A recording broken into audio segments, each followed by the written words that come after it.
terrible advertising why we go here, because this is Let's hear it. I roll. This is how I roll. But no, what's been quietly going on? Hold on a second here, as I do the copy and pasting of, hey everybody, I am live and streaming stuff. So I've been doing this. I've been doing this for the last couple of female guests I've had. So we're going to start with the same question I've asked them, because it's been interesting to get this answer. I have a theory, and we're just going to go with it. So with you, flowers or skulls? If I could get both, that'd be fine. Yes. Yeah. Your skulls. Ultimately, no, I'm both. No. But if you had to choose one, I'm willing to bet it would be skulls. I got my degree in agriculture. Most of my clothes is floral. I do have a sweater with a skull and crossbones on it. But if I'm to be honest, I mean, this right here, it's right next to me. This is one of my favorite blouses. It's got flowers, not skulls. Oh, wow. Okay. Because, see, I've noticed, because I have asked a lot of women last little bit, like, I have a theory, right? And this I think has been confirmed. A lot of women dig skulls. This was confirmed. I drew a skull my last drink. I showed them a skull from a drink and draw I did with someone else. And my sister goes to me, if you make a whole bunch of them together, I'll get a tattoo out of it. And the thing is, I know a lot of women that dig skulls. Like, you just dig them. Skulls aren't gendered, I'll let you know. Everybody's got a skull. No, I got you. But no, in terms of presentation, that's why I asked you flowers or skulls. And I had this like revelation. I understood something now about my ancestral culture as a result. See, I have two hearts. Like, there's Maltese and there's the German. Now the German were barbarians, right? Now I understand why they would take the skulls of their enemies sometimes. It has nothing to do with like asserting dominance. It was to impress their significant other, right? That's what I think. I think it is, because I now understand. It's like, for whatever reason, it's like, it's just how it works. It's like, I like skulls. Okay, I guess. And skull of my enemy would be great. It's like, would a guy do that to impress a woman? Yes, he would. Right? And would a woman, I think, generally, in general, dig that? I think the answer to that is yes, she would. I just think there's something really, really interesting about it, because I've done this with a few women. It's like, skulls or flowers, and a lot of them will say skulls. And I'm like, I think I suddenly understand our past a little bit more now, right? It's not this overly convoluted, like, this is about asserting dominance and proving like our strength over the end. No. This is about just impressing a chick. Now I understand. Now it's not like that. It's like, I have some thoughts on this. Sure, go ahead. But first, I have to call a timeout. I'm a farmer, everybody. If I hear ducks screaming, I have to go and check that it's not a raccoon. Don't do that. I apologize. I will be right back. Yeah. Okay, sorry. Thank you.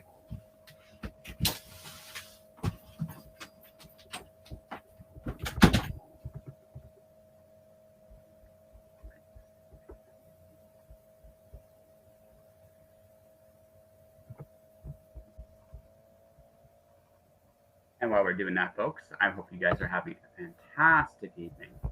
I of course, am doing my thing, and just chilling. I got myself some really cool news. I'm hoping to get to share next week. That's what I'm really, really hoping. I'll talk a little bit about it tonight, because I might be doing something really, really, really fun and cool. So that's kind of like my hope and announcement. I'm just looking at this from I've done all that stuff. All right, I have advertised like crazy on the all-powerfulness that is Discord. So what I'm going to do is drink and draw night, and what we're doing is I'm doing Fullmetal Alchemist, ladies and gentlemen, is what we're doing tonight, and that's going to be me, because I'm a big Fullmetal Alchemist fan. Both shows, to anyone watching and listening, I like both shows for different reasons, but I like both shows. I always give the first show a bit of benefit of the doubt, because the manga was not completed when the show was. And the fact that the show's creators gave the ending they did, I thought was very bold and interesting. Even if I think the Brotherhood is a superior show by far. I can respect where they were when the first episode came out. And I actually, in the back of my head, have a Fullmetal Alchemist movie idea featuring both shows. And kind of just like it's in the back of my head. It's if I were to do a franchise, I'm not gonna lie, FMA would be the franchise of choice because of that reason. But I digress. I want to do some other things. I want to congratulate my sponsor this month, Jennifer Lieberman. She made #1 on the New York Times, Amazon bestseller list in her category. Year of the What is a fantastic book. You should definitely do that and see that and go for that. And I hope Shani's okay. A couple other bits and pieces of news. I'm probably going to be delaying Element Zero a little bit. Oh my. So what happened? They're funny. They're funny. They're probably just going after the goose going after them. But, you know, they're in a pen right now. And they see me, and they're antisocial creatures, ducks usually. Yeah, no, ducks are assholes. Yeah, so when they see me, I expect them to walk away. But instead, they start, Shani, do something! And I don't know if it's like, there's a raccoon trying to kill us, or let us out, or Harold the Goose won't leave us alone, help us. I don't know what it is. So it took a moment to figure it out. But so they seem to be long time ago, my mother worked at Cuddy Farms, and we would go with her on weekends and work with her. Uh-huh. And oh man, turkeys are assholes. Turkeys are assholes. Yeah, and so are ducks, right? They're not quite as asshole-ish as turkeys, but they do have that. They have that same thing. I think what most people are really surprised about, and this definitely was a surprise to me at 7 years old, feathers hurt. Feathers really, really hurt. They can whack you. Yeah. Yeah. Yeah. Backhand or back-winged. Yeah. No, the wings are actually nasty. If you actually get close, you can get bopped. And I don't care how old you are, that shit hurts. So you're feeling bone. It's the claws. Yeah. The claws get me every time. We raised Harold the Goose, right? And he had a little sister, Maud, and they had a duck friend, Betty, right? So we raised them from day one, and they're lap animals, right? They're very used to being in the lap, but then they get older and they can't really do it as much. And boy, when you try to put them in the lap, they've got some claws. You want to take it personally, but it's not. But I got some good scars out of them. It's all some animals. Yeah, no, no, it's one of those things like you think, oh, the farm. No, actually, you know what? I like the thing about farm work. It's very physically demanding, more physical, I think, than a lot of people realize. Oddly, very rewarding though. It's work you don't ever really mind doing. There's just a lot of it, and it's all about disciplining. It's all about because you can't get it all done in one day. There's just no way to do it. It's a long game. Yeah. You plan for like a week. You just say, I'm going to do this stuff today. You're going to go till probably like you go into the evening, but like it gets easier as the day progresses. Your busy time's your morning, right? Afternoon, you got stuff to do, but it's I find the morning is you're super busy. The afternoons are slacker. They're not like dead, but you're not as pressed for time as you are in the morning. So well, when you're harvesting stuff, and if you're in a hot area, the morning time is your chance to beat the heat, prevent any wilting. You're wilting. You're watering that whole time, and then you do the same thing in the evening. But during the heat of the day, that's when you're weeding. That's when you're lifting heavy stuff. That's when you're handling the animals and all that stuff. So time takes on a different kind of perspective when you're farming. You're kind of on nature's rhythms rather than society's, and it's like speaking another language, especially when you're handling animals too, because they're speaking a language. Oh, always. Yeah. Like I said, some animals have their own personalities too, and it's funny to watch and do. And mm-hmm. I had a buddy. He used to work on a farm for somebody. He was the supervisor. So anytime any particular animal was a particular asshole, he'd wait till his boss was on vacation and trade them up for something a little bit more kinder. He was really good at that. It's like, you're a dick.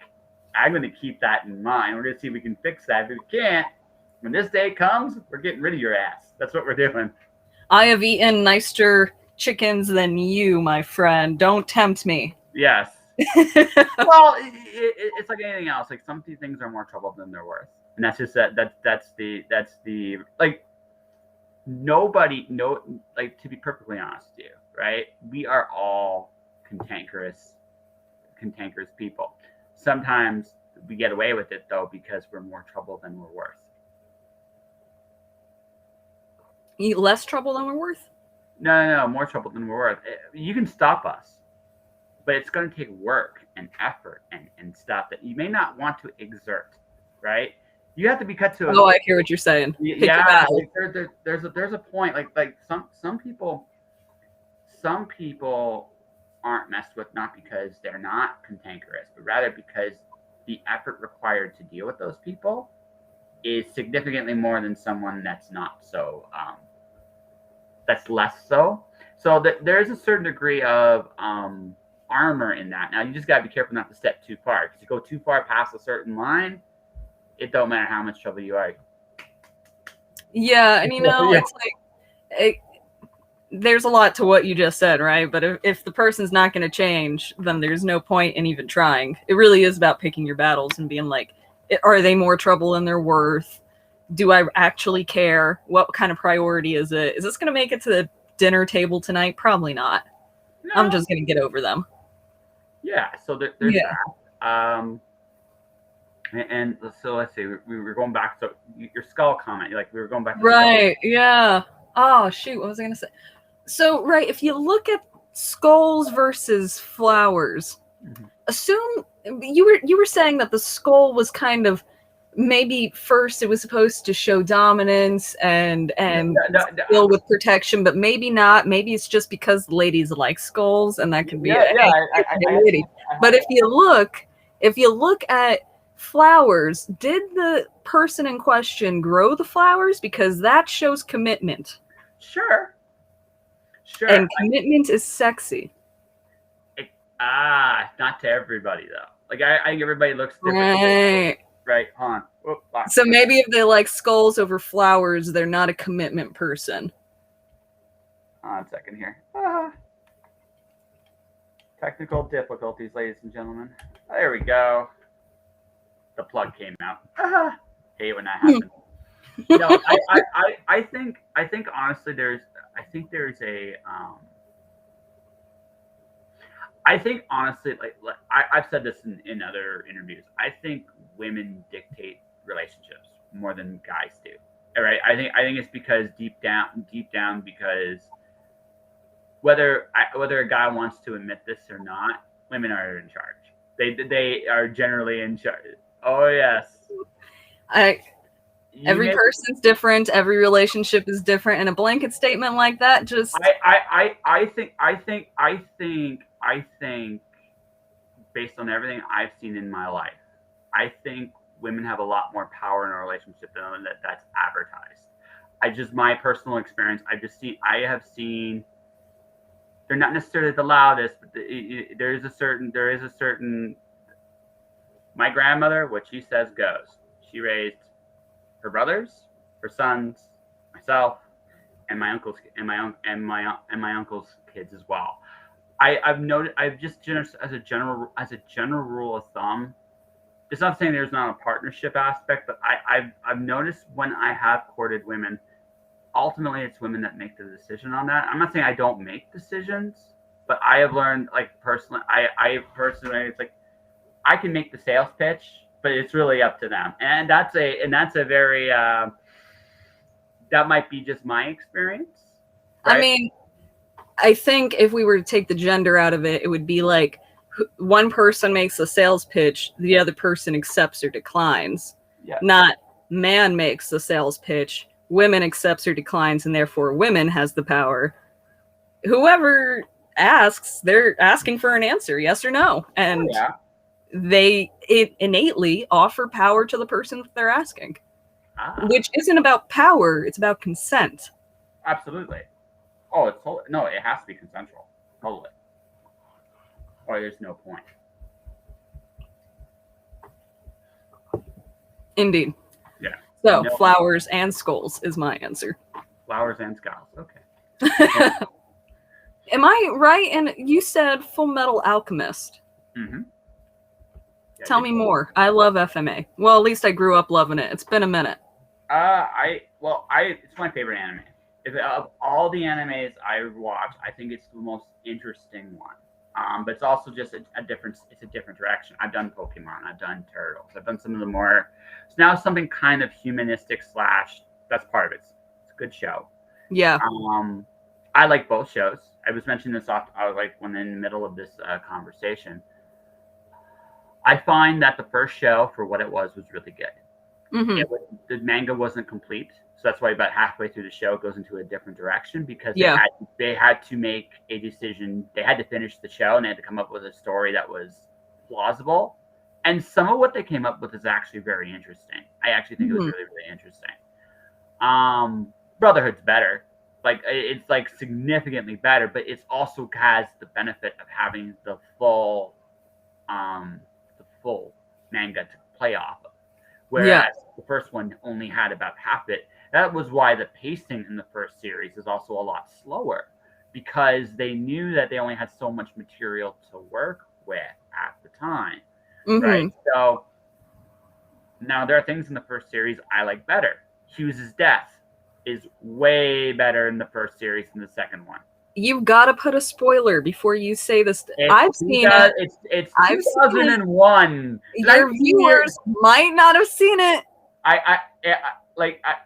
The thing is, it happens twice. If you see, like, the first 8 episodes of Brotherhood are essentially a very accelerated repeat of the first 25 of the first series, with a couple of little exceptions, right? A couple of little exceptions, right? If you see the first 25, you can actually skip the first 8 of Brotherhood because you will pretty much get the same story. However, if you're a true fan, you watch it all. Go on. Yeah. However, from episode 9 on, right?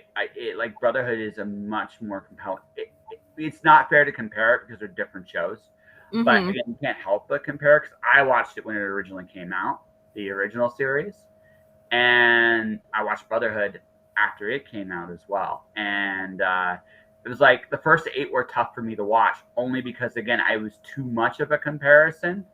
Now, when you got past that though, I really love the character development on practically all the characters in Brotherhood much better. That all said, there are some notably really cool moments in the first series that can't happen the same way because of the nature of things. That was really, really cool. And so here's the thing, folks. I'm going to spoil a whole bunch of a couple. Mute us now. Yeah. You got to give a hand signal when you're done with the spoilers so they can unmute. My favorite episodes from the first series are Scar's death. That episode's amazing. Like, that episode is freaking amazing. The payoff is so good that it's like you can't do that in Brotherhood because the nature of the story went in a different direction. That doesn't mean that Brotherhood wasn't cool. Like Scar's arc in Brotherhood wasn't cool, but for emotional resonance, that episode, which is ironically called "His Name Is Unknown," is really, really good. Edward's death, the episode before the end of the series, that was meta. That was amazing. That episode, Hughes's death is also that one hurt.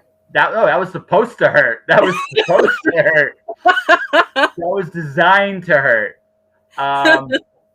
My other ones that are really good. I loved when Edward met his dad again.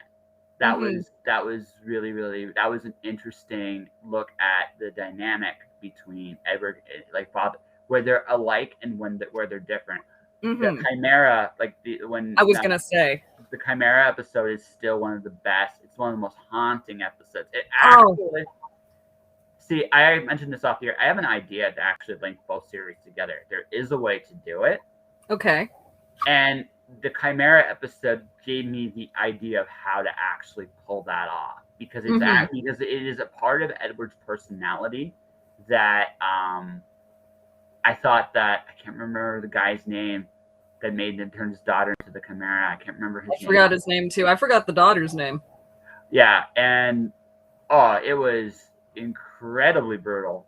But the part that he talked about with Edward about, like, we sometimes do things just because we want to find out what happens. That is a very interesting, because it's true. That's Edward's downfall. As Yeah. his character, that's his biggest flaw. What keeps him in That's check. what happened with him and his brother. I know it was out of desperation, but there was a hope there to see what would happen, right? Well, there's the motives were different, but it was the same drive. But there was an arrogance to it. Yeah. You're right. There was an arrogance to it, and that's his flaw. Alphonse keeps that in check, because Alphonse humanizes Edward tremendously, right? Now, if Alphonse wasn't there, would Edward be a good person? And there's an interesting story to that, right? But if Alphonse had died, he just had never been born. No. If Alphonse, let's say, and then this is where I would tie both of them together. So, just spoiler alert for my story: a version of Edward Elric would be the villain of the story, right? But one without Alphonse. Without Alphonse, because it matters the way that he's not there. Yeah. To Edward's character, did he die? Was he not born? Did he leave? No. It matters because what happens when they try to resurrect their mother? He didn't save Alphonse. He didn't right. be able to find, what if he could? What if he didn't do it? What would that man be like after that incident? I think you could. And you would find a very compelling villain there. And I think he actually would be a very, very, very terrifying villain there, because Edward's incredibly talented, but his brother keeps him moral. If you take his brother away, he doesn't have that influence in his life. Who does he become? I'm not sure he'd become a villain. I think he borders anti-hero, but he's not anti-hero. He's hero. Without Alphonse, I think he would be anti-hero. I think he becomes a full villain, a full monster. Because here's the thing. What would that discourage him from going forward, or would that drive him to try again? My bet would be it would drive him to try again. And that person would do anything to get back what he lost. There's a very compelling reason for him to become a villain just for that alone. Like, there's a reason for it. If you don't have Alphonse, you don't have that element of his life there, I do not know if he himself, but sometimes the people that are in our lives are what shape us to be who, like, that's a big thing. It shapes our morality, it shapes our character as much as anything else. And for Edward, more than even Winry. I was gonna say, I mean, Winry and her grandmother still humanized him. Because Winry, here's the thing. When Winry doesn't, in either series, although Winry had a lot more screen time in the second series, his go-to is always Alphonse, his brother. That we saw on the screen, right? But of course, his brother was there all the time. You have to go by what you see, right? You can also make certain assumptions based on what was the culture of having ladies in. No. You didn't get that much unless it related to the protagonist, right? So I think she would. If this were an actual character who had an actual life outside of the screen that we saw, Winry would have been there. And if Alphonse hadn't been there, he was still basically living in Winry's house. No. See, and this is where I'm gonna throw this back at you. You have to go by what. Here's the thing.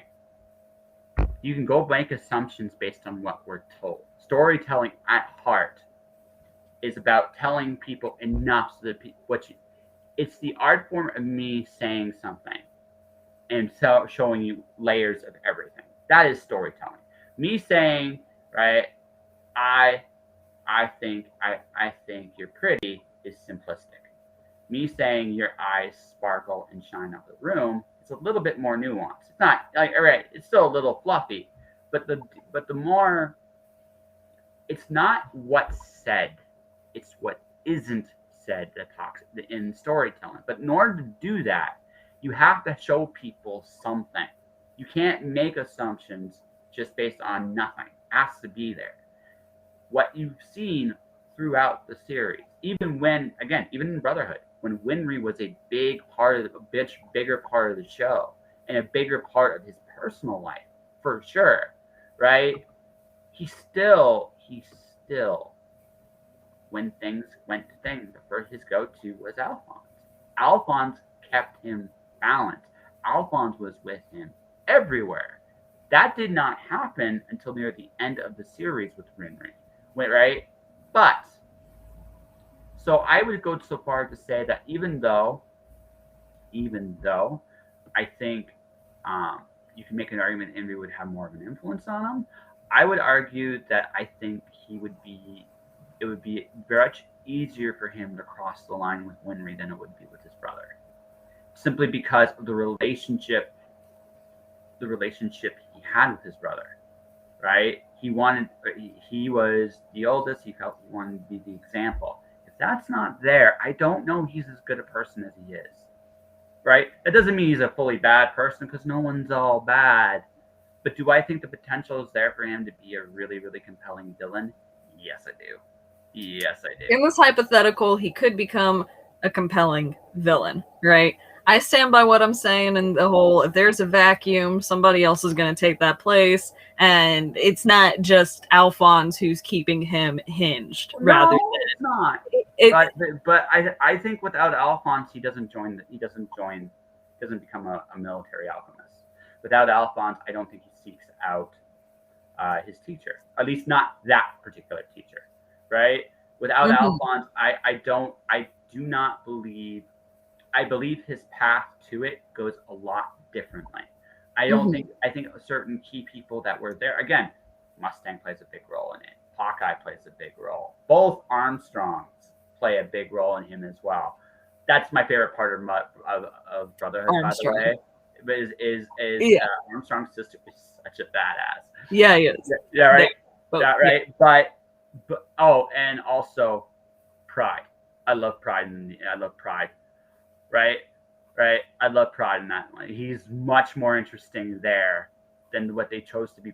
Although Pride is now Wrath in Brotherhood. Right.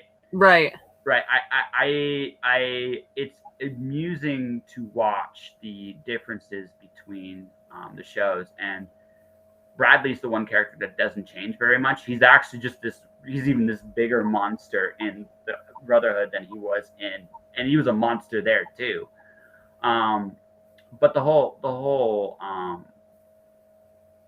dynamic changes, right? I don't know if he joins the state. I don't know if the people in your life influence the road you travel. And although other people will fill the void, that doesn't mean they fill the void the exact same way. They push other things that are good. For example, right? My dad wasn't in my life, I would be looking at the world in a very different way than I do right now. On the same token, right? Getting away from my dad, I dated a lot more when I walked away from him. Just the nature of who he was and his influence on me in that regard waned tremendously, and probably for the best, to be perfectly honest with you. Right? And there's the thing. I said something, and I said a lot there without saying anything, and that's true storytelling. All right, and right, but that's the thing about that is different people come in and they influence, right? Some things are would be very similar no matter what, but some things are incredibly different too. And that's when you take, again, there are people in our lives that I would call fundamental pillars. And when those pillars are gone, you become a very different person. I think it's just the nature. And, not necessarily good or bad, not necessarily better or worse, but you become a different person. And when you look at a character like Edward, Alphonse is the big drive of his whole crusade. And I still think it would be a big drive of his whole crusade. I just think it would go down a darker direction without Alphonse there, because that makes it easier. And that's just my opinion, right? We can agree to disagree, but again, show me on screen, give me an example on screen that that indicates it go the other way. You know what I mean? Mm-hmm. I don't think it exists. Now I could be wrong. You might come up with a barn doozle of a like, what about this? And I'll be like, okay, we'll come up with it on the screen. All right, here we go. Are you ready? Okay. The Chimera. If you're saying he could become a villain, then he faces villainy in that moment. Would it be in his character to see that Chimera and be like, this is cool? Or, as I was saying, anti-hero, this isn't cool. I get it. It's not cool. Does something about it. He's a hero in this situation because Alphonse, as you're saying, probably had some kind of influence to help with the whole empathy thing. But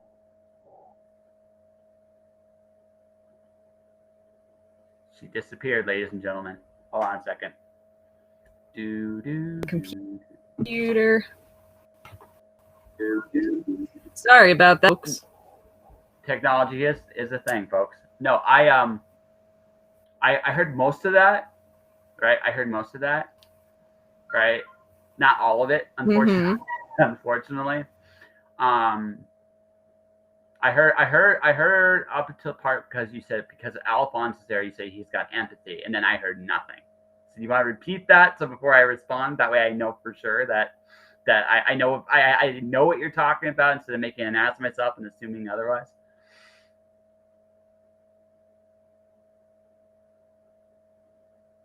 I can't hear you. I can't hear you. I see you, but I can't hear you.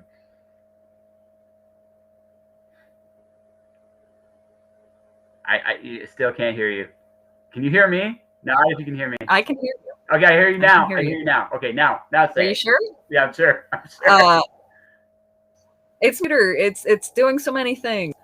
Are you ready, computer? Okay, we're good. I just can't imagine that he would go into the Chimera situation without Alphonse and still be okay with it. And a true villain would be okay with it. Not necessarily. Not necessarily. An anti-hero wouldn't be okay with it, but would do something else about it in their own moral compass. I don't. Okay, villains can be incredibly complicated. Like if you look at someone like,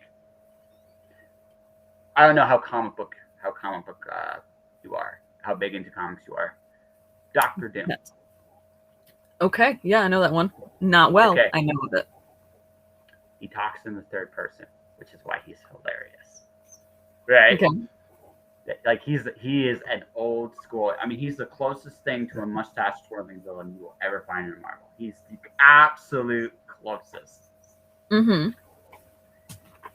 On the one hand, he steals power whenever he has a big weakness for power. He will steal it however he can. He will get any kind of power to do, like he's addicted to power. That's his downfall. For all his genius, right? Mm-hmm. Like he's addicted to magic, cosmic power, science, whatever the case may be. He will do whatever it takes to get that power. What makes him interesting though is he's also, by and large, he's turned his home country, into a place of progress and prosperity. He's been able to protect his people and be safe, and a lot of things people find admirable today he does. Right? I don't know if Dr. Doom was a real life character people would consider him a villain today, which is interesting. Magneto's another one. Hates human beings. But one cannot deny his persecution. In fact, he was persecuted beyond belief, right, for being who he is. He was originally a Jew in the Holocaust, like marked for death in a camp. So he hates oppression. On the other hand, he truly Magneto's the flip side of Magneto's. He truly believes mutants are superior to human beings. and believes they should be, unlike Xavier, the classic Xavier concept, right? Believes they should be above human beings, which He's is an another. anti-hero. Yeah, is he, or is he a villain? He's a hero to somebody. Well, no, but I mean, he's killed, he's maimed, he's been a terrorist. He's done things that, by any So is Superman. No, Superman has never. No, he's never held anyone hostage. He's all right. Most what if stories, right? Most are involved him killing. He doesn't kill. He's okay, done Batman. Batman's a better argument. If you want to make an anti-hero argument, Batman's your best argument. I'm going for heroes can be terrorists argument. Because they destroy private property like nobody's business. Well, they can be. They can be. After all, let's be honest. The United States was founded, with terrorism. Let's be real for a second. Stealing land and terrorism. Yeah, but the thing is, if you look at villains, I think villains can have heroic qualities to them and still be villains. I also think that heroes can have gaping weaknesses. Tony Stark and his alcoholism. Bruce Wayne doesn't trust anybody. You want to make the argument for Batman the hero? His biggest weakness is his inability to let people truly inside. Doesn't know how to do it. It sabotages every relationship he has. He becomes just a man with a crusade, and that is not a human being anymore, right? Superman. Mm-hmm. How can Superman? I mean, he's even though he's adopted the home, he's still very much a farm boy from Kansas, right? He's got his own views, his own flaws. He's the hardest one to pinpoint a specific flaw to, because he's Superman. But no one's perfect, right? That's why a lot of people don't like him or get along with Iron Man or Spider-Man. Spider-Man's quit so many times being Spider-Man. I can't do this. I don't want to do this anymore. I just want a normal life, right? That's very human. That's superhuman. That is superhuman. I'm not even arguing that. Right? He's the most relatable. I mean, if I were in that, I'm like, I'm done with that shit. I'm just you wouldn't blame him, right? You wouldn't blame him, right? But all I'm saying is, like, I think heroes. An anti-hero in my view, this is what an anti-hero is. The Punisher. And the reason why the Punisher is an anti-hero, though, is he's wrong. Anti-heroes aren't right in the sense of how they do things. Anti-heroes basically point out the gigantic flaws in the system that we are not correcting or fixing properly, right? In the Punisher's case, these organized guys who literally murder, rape, pillage, plunder, are untouchable by the law and need to be dealt with somehow, some way. That doesn't justify how many people he's killed, but but his point is still valid, right? His point is still valid, right? That's an anti-hero. A villain, even if they're right, sometimes that's the most dangerous kind of villain, right? Because even if they're right, they might be doing something that's so totally abhorrent beyond even what the Punisher does. Punisher's just killing bad guys. What if somebody decides the ends justify the means? I think there comes a point where even that becomes that's truly villainous. I'm going to reemphasize, Batman's an anti-hero. Batman is an anti-hero. Yeah, absolutely. Okay. Cool. We're on the same page there. Absolutely. I could definitely make that argument for sure. I'm not saying he's a hero, but ultimately, you can't say he's a villain. I can make a very strong case that Magneto's a villain. I can make a very strong case Dr. Doom's a villain, right? And they're not that. Again, that line between anti-hero and villain is a very thin one. And once you cross it, boom. And even so, the villain can still have principles. The villain can still have nobility. Hell, the villain can still be honest. I've seen stories where the villain has more integrity than the hero.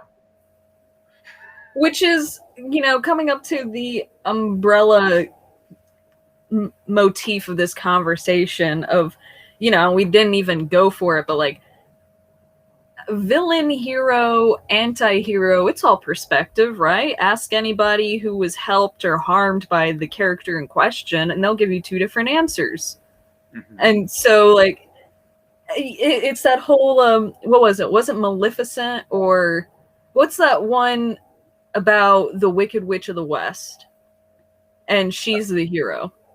Wicked, Gregory Maguire. Wicked, right. It's that whole just turn it on its head kind of perspective. Everybody thinks that they're in the right in some way. It's just the way that the story's told. So even if Edward didn't have his brother, if the story was still told about him, and he was in fact a villain, if the story is about him, would he still be portrayed as a hero?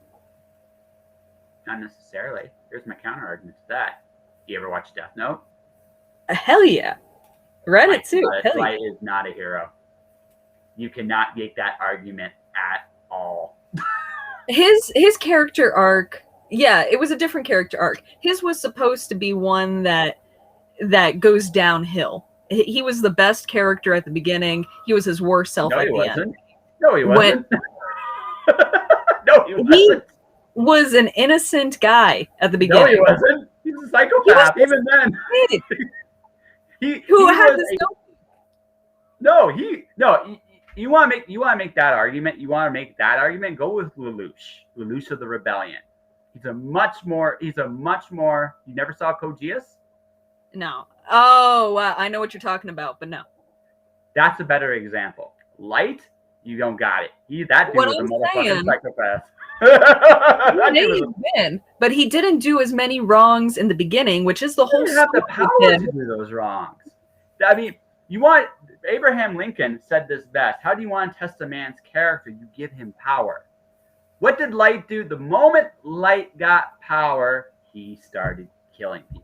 Which is why I'm saying he had the character arc that was supposed to collapse on itself. He wasn't supposed to have a happy character arc. His main flaw was that he was susceptible to overreach with power. And that's what he did. He thought that he could enact order. That was in line with his character, right? So, of course, he had a descending character arc. That was the whole story. We're on the same page here. He was a villain. He was the villain the whole time. But you saw that he had plenty of followers who were like, no, we love this guy. He's a total hero. No, but that's not an anti-hero. He was the villain. Straight up. No. But my point is, depending on who you ask, you're going to get different answers. If you ask a Light follower, they would have been like, he's a hero. If you ask one of the cops, one of the agents, they'd be like, he's a villain. Okay, so let's throw this to a real life example. The guy that drank the Kool-Aid. The guy that literally made people drink the Kool-Aid and die in a cult years and years ago. That dude's not a villain. That dude is not a hero. That dude was a monster. No question about it. I would argue he didn't make murderers and folks who are, guilty of horrible crimes drink the Kool-Aid as punishment, though. He made innocent people. So did Light. Light did the same damn thing. But what I'm saying here is, if he had done the same to criminals, the people who have been hurt by the criminals might have said, Kool-Aid guy is a great guy. I'm not too sure about his cult, but what he did for me was pretty great. Thanks, Kool-Aid guy. That's still not an anti-hero argument. That's still a stone cold ass villain argument. I'm not saying it's an anti-hero argument. I'm saying it's about perspective. It's about who you are. To a point, yes. To a point, I will go, but there's only so far I'm going to go with you on that one. There comes a point with everybody. You gotta look at what they're doing. If I see that your actions, good things come from every action. No matter how horrible those actions are, good things can come from those things, right? That doesn't mean that the actions in themselves weren't horrifying. That doesn't mean in of themselves that the reaction initially was even good intentions. I can't question intentions. You can't question intentions. You also can't question impact. You can question interpretation, yes. However, there comes a point. Kool-Aid guy killed hundreds of people, convinced hundreds of people to commit mass suicide. Right? That kind of monster. Some good probably did come from it somewhere. But on the same token, no one's going to deny the fact that that dude was a psychopath. In Death Note, Light had devout powers. Of course he did. He was almost a god. He said the name, someone died. People will worship that. That's human nature. The strongest guy is king. It's a good, right? He who has the power makes the rules. That doesn't mean he who makes the power is a good guy. Even from a point of view, even if someone's perspective is he's a good guy, right? Light was a villain from the start. Lelouch is a more interesting case, right? And ironically, here's the thing, right? I won't spoil it. You should watch Code Geass, especially the first season. You'll love the first season. That dude's a monster too. The difference between him and Light, he knows it, right? And there's a very, very, very, you'll like Lelouch. I can't stand Light. I cannot stand him, right? Because I know like that is a monster. The first season's interesting to me, but the cat and mouse with him and L is very, very interesting. That was fun. It was interesting. And then you throw his dad in there. Well, he's going around. L was smarter than he was, right? Way smarter than he was. Oh yeah.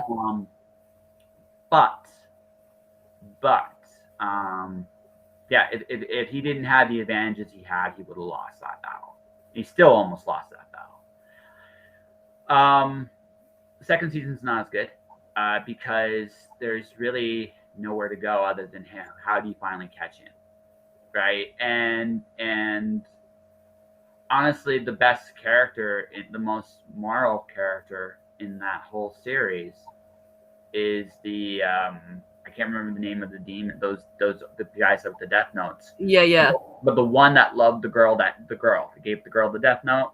That was the most noble of all the characters, right? In the entire series, the most noble. That like there are not a lot of characters. Shinigami. Yeah, Shinigami. Like the one I can't remember her name. Yes, folks, we're spoiling lots of things tonight. That's just the way. I hope y'all have turned this off. If you're like, no spoil everything, but nothing left untouched. But for all, like, I will admit there are some incredibly clever moments in Death Note. But if you look at it like from there are no heroes, and like that's the closest thing to a noir you're going to ever see in an anime. And no heroes. No, not many. No. And so, no villain, no anti-heroes either. That one, that's a complete bad guy. L was the hero of that story, right? And he did, right? A hero with a flaw, but yeah. No, he's the hero of the story. Light's the villain. There is no question about that, right? So the conversation of Death Note came up when I said, take Alphonse out of the picture, you'd have the story of Edward, but it would still be Edward's story, so would he still be portrayed as a hero regardless of his actions, right? Actions, objectively, can be judged by somebody else to be good, bad, or the other. That judgment is what turns it good, bad, or the other. By itself, it's just an action, right? Motivation comes into play. Sure. Then that kind of dictates if they're a hero or not. But we're back to the whole, take the actions out of it. The actions happen, right? That's what moves the plot along. Character, hero, anti-hero, villain. I'm sticking to it depends on who you ask. See me? And who tells the story. That you can definitely try to make it compelling. Here's the thing, though. Intentions can't be questioned. Impact can't be questioned. Interpretation is the only real gray area. That's it. I can't question intentions because I'm not in that character's head. Even the characters justifying their actions a certain way, I really, at the end of the day, all I have is their word. Can't question impact either. You just can't. Like, the impact is the impact. Good, bad, or indifferent, that is the impact. And then number 3 is the interpretation. Batman's a much more interesting, I think, argument for anti-hero, hero, villain, because you could make an argument he's all 3 and they're all compelling, right? But if you go like, and I think Edward would be, I think the potential for Edward to be a parallel universe version of him. There's definitely room to be a very compelling villain, right? You just have to explain the arc of what, because the story what you're actually telling there is not really Edward becoming a villain. It's the importance of Alphonse in Edward's life, and it ties into the theme of brotherhood in a really, really good way. Again, sometimes it's the people in your life. Sometimes it's the people in your life that shape you to who you are and makes the best and or worst versions of you. And I think, and for me, I always thought that, yes, Winry, Mustang, Hughes, Hawkeye, Armstrongs, they all shaped Edward, all of them. But without Alphonse,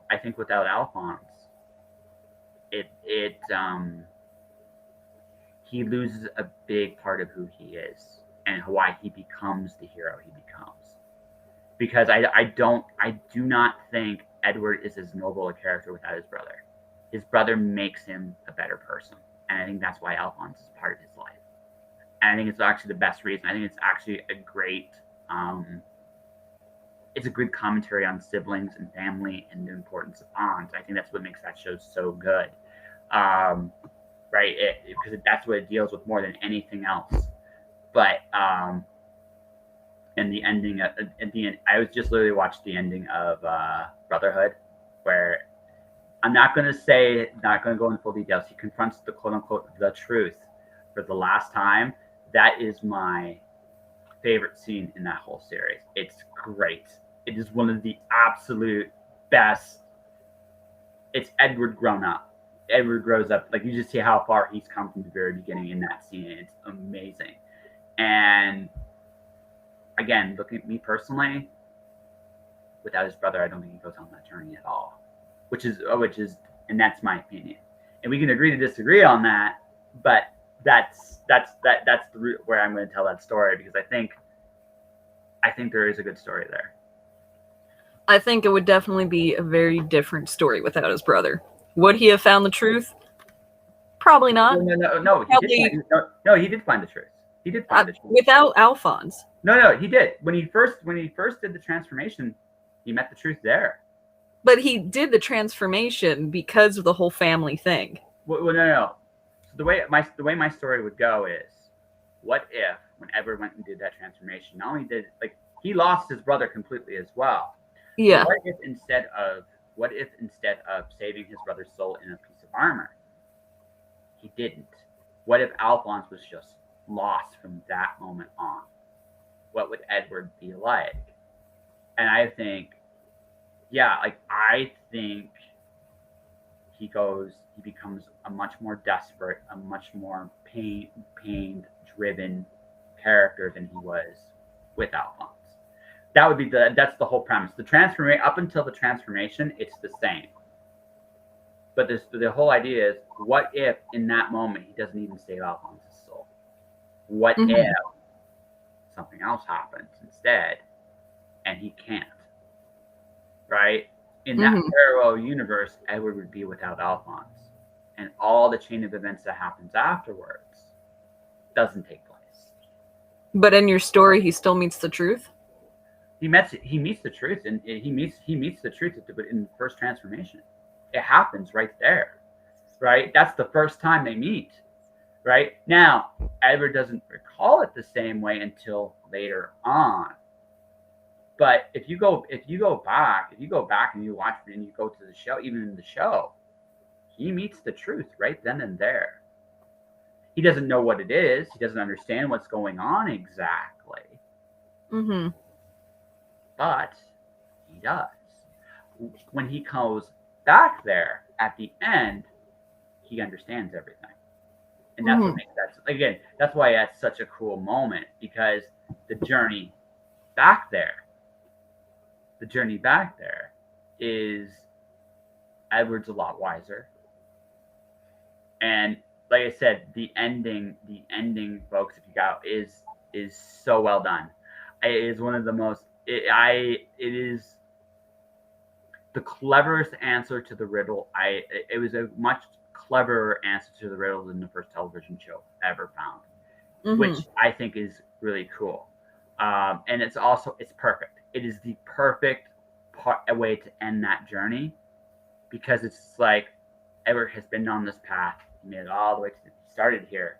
He ends up all the way back here. This time with all the journey of all the knowledge and wisdom he has accrued over the years. And like I said, when he makes the truth laugh, it's like that's like he made him smile. It's like, are you sure this is what you want to do? Because the truth knew, so did Edward. This was the right decision. It was the only correct path. You'll never be. And I'm not spoiling anything more because I actually spoiled this. No, this is the payoff to everybody that's watched that or ever that show. That is the payoff, because that moment is the absolute truth, and it is beautiful, right? And but if you look at both shows, he gets there right at the beginning. It's right there the whole time. Okay. You're like, okay. Yeah, I've thought this through. As you can see, I have thought this through. Yeah. I've thought this through. What? Your story will definitely be thorough. Yes. You have, it's like when I'm doing Alice in Wonderland. You have to be faithful to what comes through, what has come in the past. Why am I doing croquet? Because in Alice in Wonderland, she did croquet. I'm calling back to a story you've already seen before. When you do stories, like when you retell a story or reimagine a story, whether it's like the Wicked Witch of the East, or I think one of my favorite Oz reimagining is Dorothy as a sheriff in Oz. It's as a Western, it's really damn cool. I love that. Never seen that. Yeah, that's a take on Oz. But the thing is, the big rule when you retell a story is you're still playing. You have to hit all the places the audience expects you to hit.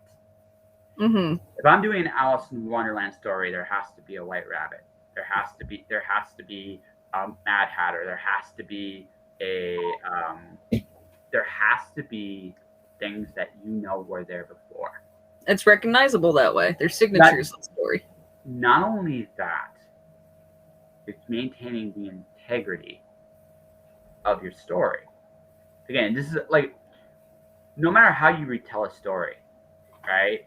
There are some things that you have to be honest about. You cannot, like I said, so M. Night Shyamalan, I love The Sixth Sense. It's the only movie of his I like. The Happening was pretty good. Okay, go on. The only reason, but here's why. He circumvents expectations so well, and yet he told you up front exactly what was going on. He gave lots of little visual cues. He told the audience exactly what was going on in the story. So when the big reveal comes, it felt perfect because it hits every note that you've seen in the story. For example, him, why did you never see him open a door? Because he's a ghost. He goes through the door. Spoiler alert, anybody? If it's beyond 20 years, I'm not going to worry about it so much. That's how I look at it. That's my rule. That's my rule. I mean, Soylent Green was 40 years ago. The ending of that story should not surprise anybody at this point. But if you are still surprised, go see it. I say all this because you have to be, like you're talking about Winry's influence earlier. You have to be faithful to what came before. Could Winry have been a bigger influence? Possibly. But then it's your job as a storyteller to show how. like you want to talk about a character go evil story? There's Injustice Gauntlet Among Us. Superman kills the Joker, completely snaps because in that world the Joker kills Lois. And so Superman does what crosses that line for himself that we all knew, right? We all knew that once he crossed, he'd never come back from. What made it worse was that the Joker used Superman to kill Lois, which made that even worse, right? So then they showed in the sequel to the game how he went to Wonder Woman for comfort because he was completely vulnerable. It showed and explored her influence on him becoming the person he became in that story, because they actually took the time to go, okay, this story is here. It's not the story we're going to tell in the first game. We're going to tell the story in the second game. How did he influence his decisions? How did, other threats, other characters in his past, like Batman and Lex Luthor and all these other characters that now the dynamic has completely changed. How were they impacted by this new version of Superman? How did they reestablish their relationships with him? Depending on what had come before, what you have expected, right? So the only thing I would throw back at you about that is anytime you look at a story or a property or a character, and you're looking at telling a new story with that character and property, you must look at what has come before in order to, if you're going to play with, okay, this has been done, I'm sure, somewhere. I'm sure there's. Let's say you're going to turn Batman into a woman. Just give him a sex change, right? Let's just say for the sake of argument, he meets somebody, forces a sex change, fights a villain. I don't know why. We're just going to say this, okay?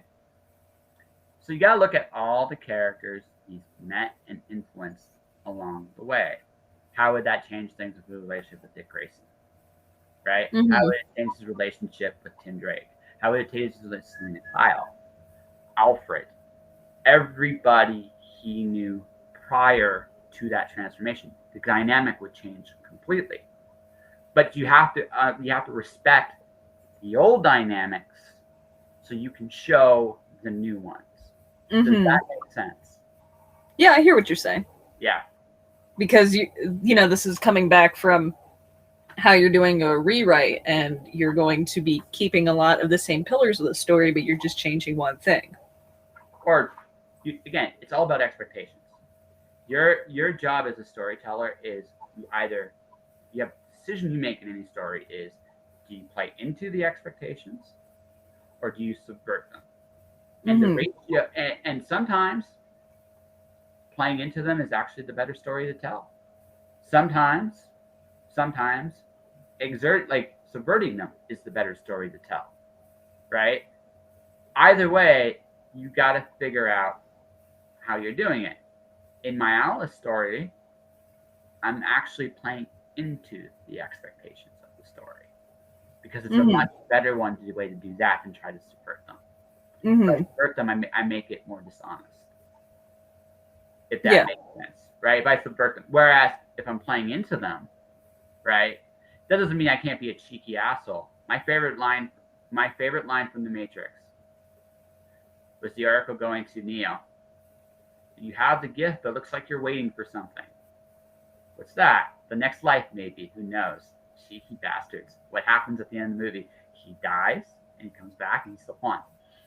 You sons of bitches. You told me exactly what was going to happen, and you told me about halfway through the movie, but you did it in such, that's my favorite line in that movie, is that line, because it was just, they were smart asses, and I applaud them for it. Yeah. That comes from lots of rewrites too. They're just putting those little Easter eggs in. Sure, but through. It's true in any story you tell, though. You're playing with those expectations. You're not trying to. How do I put this? You gotta respect what you have, and then you gotta make that decision whether to subvert or whether to follow. Sometimes following expectations is the right call. Subversion sounds sexier at first, but then you got to realize something where it's like, where am I going with this? I turned Batman into a woman. What's the point? Why am Yeah, I? it's all about the story that you want to tell, right? Yeah, You were exactly. saying that Alice in Wonderland would have been wouldn't have had the same impact if you subverted it. That depends on your story, right? You're subverting Fullmetal Alchemist. That's the story that you want to tell. So I think it goes back to message, right? Absolutely. Absolutely. But I'm both subverting and I'm fulfilling. When you subvert an expectation, you also have to fulfill the core expectations of that property, right? You have to, or else it does not work. It doesn't stand the test of time. It just doesn't. What happens is like, okay, it's like, what if my we should probably get to drawing. We can keep talking as we're going here. I already got what I'm doing, so Okay. I'm going to give you all a little hint. We've talked about at least one of the characters I'm going to be trying to draw tonight. At least one of them. But yeah, it's just one of those. It's one of those moments where I just like looked at it and said, "Yeah, I got to try it," because even though it's a simple shape, right? You have to move forward and try again all the different stuff. So what are you drawing tonight? Shani has disappeared. Hello. Hello, hello. Hello. Hello. Oh, sorry. It's my input port here. It glitches the computer. You should get your computer to do slightly less stuff.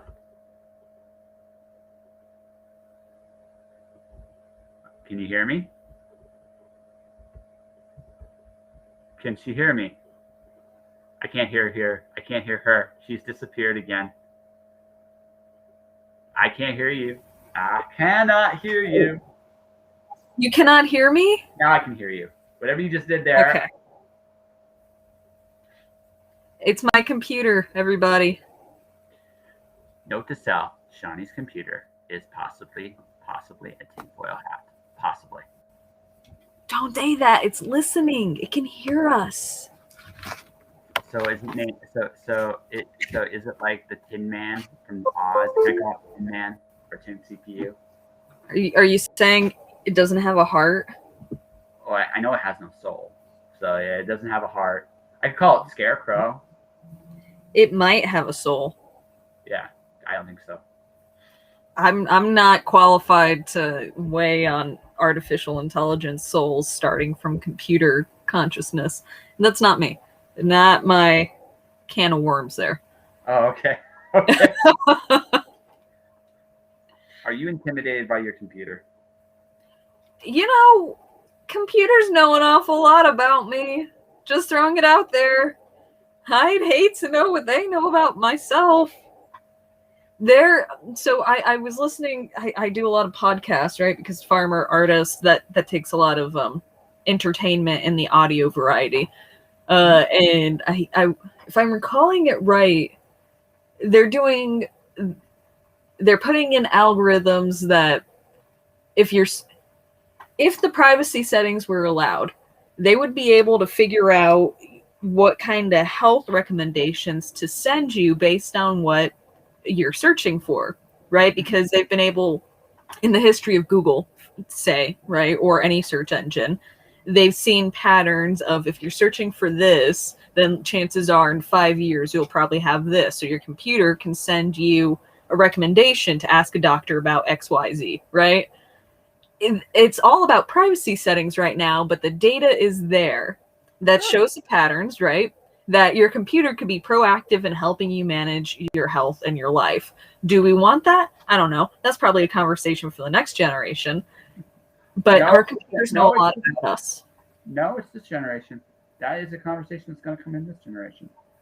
That is inevitable. My answer is hell no. Right? Hell no, he says. Hell no. Hell no. It's not a good idea. Even if it were just like a computer looking at your stuff and being like, well, the data shows that maybe you should do this, rather than some invisible looking at your shit being like, ooh, I judge you.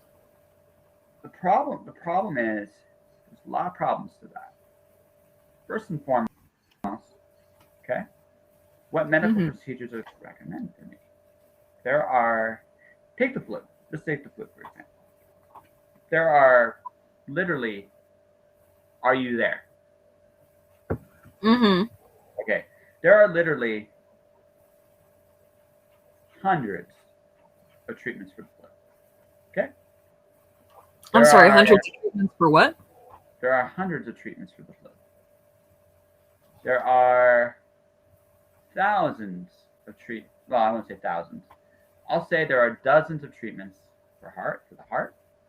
There are dozens of treatments for your stomach. Well, I'm not saying have the computer treat you. I'm saying have it give recommendations. Let me finish. This is. I'm making a point. So here's the first. The first question becomes, then, how is the computer going to give me a recommendation based on what is the best recommendation? Or, for example, let's say what will generate profit for a pharmaceutical company more so than my best interest. There are some questions that would have to be answered there before I would even consider it, right? The other thing, and then which comes to the second part. There are 3 experts when it comes to treating your body. There is the companies that make the medicines, your doctor, and you. A recommendation may not work. And but the truth of the matter is we live in an age today where a lot of people do not understand how their internal body clock works. I would rather, so before we even think about having a machine do all this stuff for us, I would rather people learn how to actually take care of their own bodies a little bit better before I even consider a machine looking at me. Because it's going to be way too easy for, I think, people to go with the machine. Oh, well, the machine says that. I'll just do it without any questions, without any critical thinking, without any analysis. We have this tendency sometimes to just do what is told because something tells us what we're told. And I think that is the last thing we need right now in this world. I think we need more critical thinking, not less. That doesn't mean there isn't use to the technology. Don't get me wrong there. But I would rather, if I have a choice between making people smarter and a machine smarter, I will choose making people smarter and able to make their own decisions every single time. All right, I'm done. You can counter me now if you want. I think it is, of course, lovely to hope that we as a society can be smart enough to know what recommendations are right for us and what aren't. But even now, even without technology, a lot of us are just too effing busy to be experts in that kind of stuff. And there are a lot of us who think that we're experts, but might not, in fact, be doing what is best by a lot of measurements. That's not to say everybody's like that. But I would hate to see somebody running off with the idea that they are themselves the expert when maybe they're not. I don't think there's anything wrong with a little bit of extra knowledge, I agree with you, right? Question where the inputs are coming from and who's measuring that data. Is it the pharmaceutical companies or is it legitimately concerned doctors who have the best interest of society at heart? That's something to get worked out. But if it is legitimately, doctors who care about people and they're the ones who are helping with the data, I don't see why there should be any reason for us to not have that kind of technology. It's not like the computer sees our searches and they're like, if you don't go to a doctor for this, that, and the other, you can't look at whatever it is that you're searching for. It's just a recommendation, Hey, I noticed that you are looking at a throat tickle there. you might want to ask your doctor to take a look at that. Well, that seems rather harmless to me. We already have that, though. We have it on Facebook already. You know, we click on something, Facebook gives us ads about the places we clicked at. It's actually kind of annoying. Hey, that's Facebook, right? And that's for shopping. What I'm saying, if it is a pharmaceutical company that's in it just for the money versus a caring group of individuals who want to see the better of humanity, then I imagine it would be a little less annoying, probably more helpful. I don't know. I have a tendency, again, a guy like me who looks up all kinds of things and goes to all kinds of interesting places, I probably would make my other algorithm give up because that's fair. Yeah, I don't go by like someone like me. It would be, honestly, it would not be useful at all, simply because it's always frustrating when you go to a vitamin shop and you know more than the people paid to do it, and you literally watch their eyes go, oh wow, like you get that whoa moment, and then they just quietly back off, because I'm asking things beyond their pay grade. Right? And again, I'm not knocking anyone for that. It's just for me, it's just one of those situations where, because I've gone out of my way to inform myself, right? It makes it so that when I look at something, that doesn't mean I wouldn't mind better tools to search for stuff. That I'm always up for. I love that kind of stuff. But if you're gonna do that, right? If you're going to do that, you're gonna have, like I said, Facebook's kind of already been plays with ads.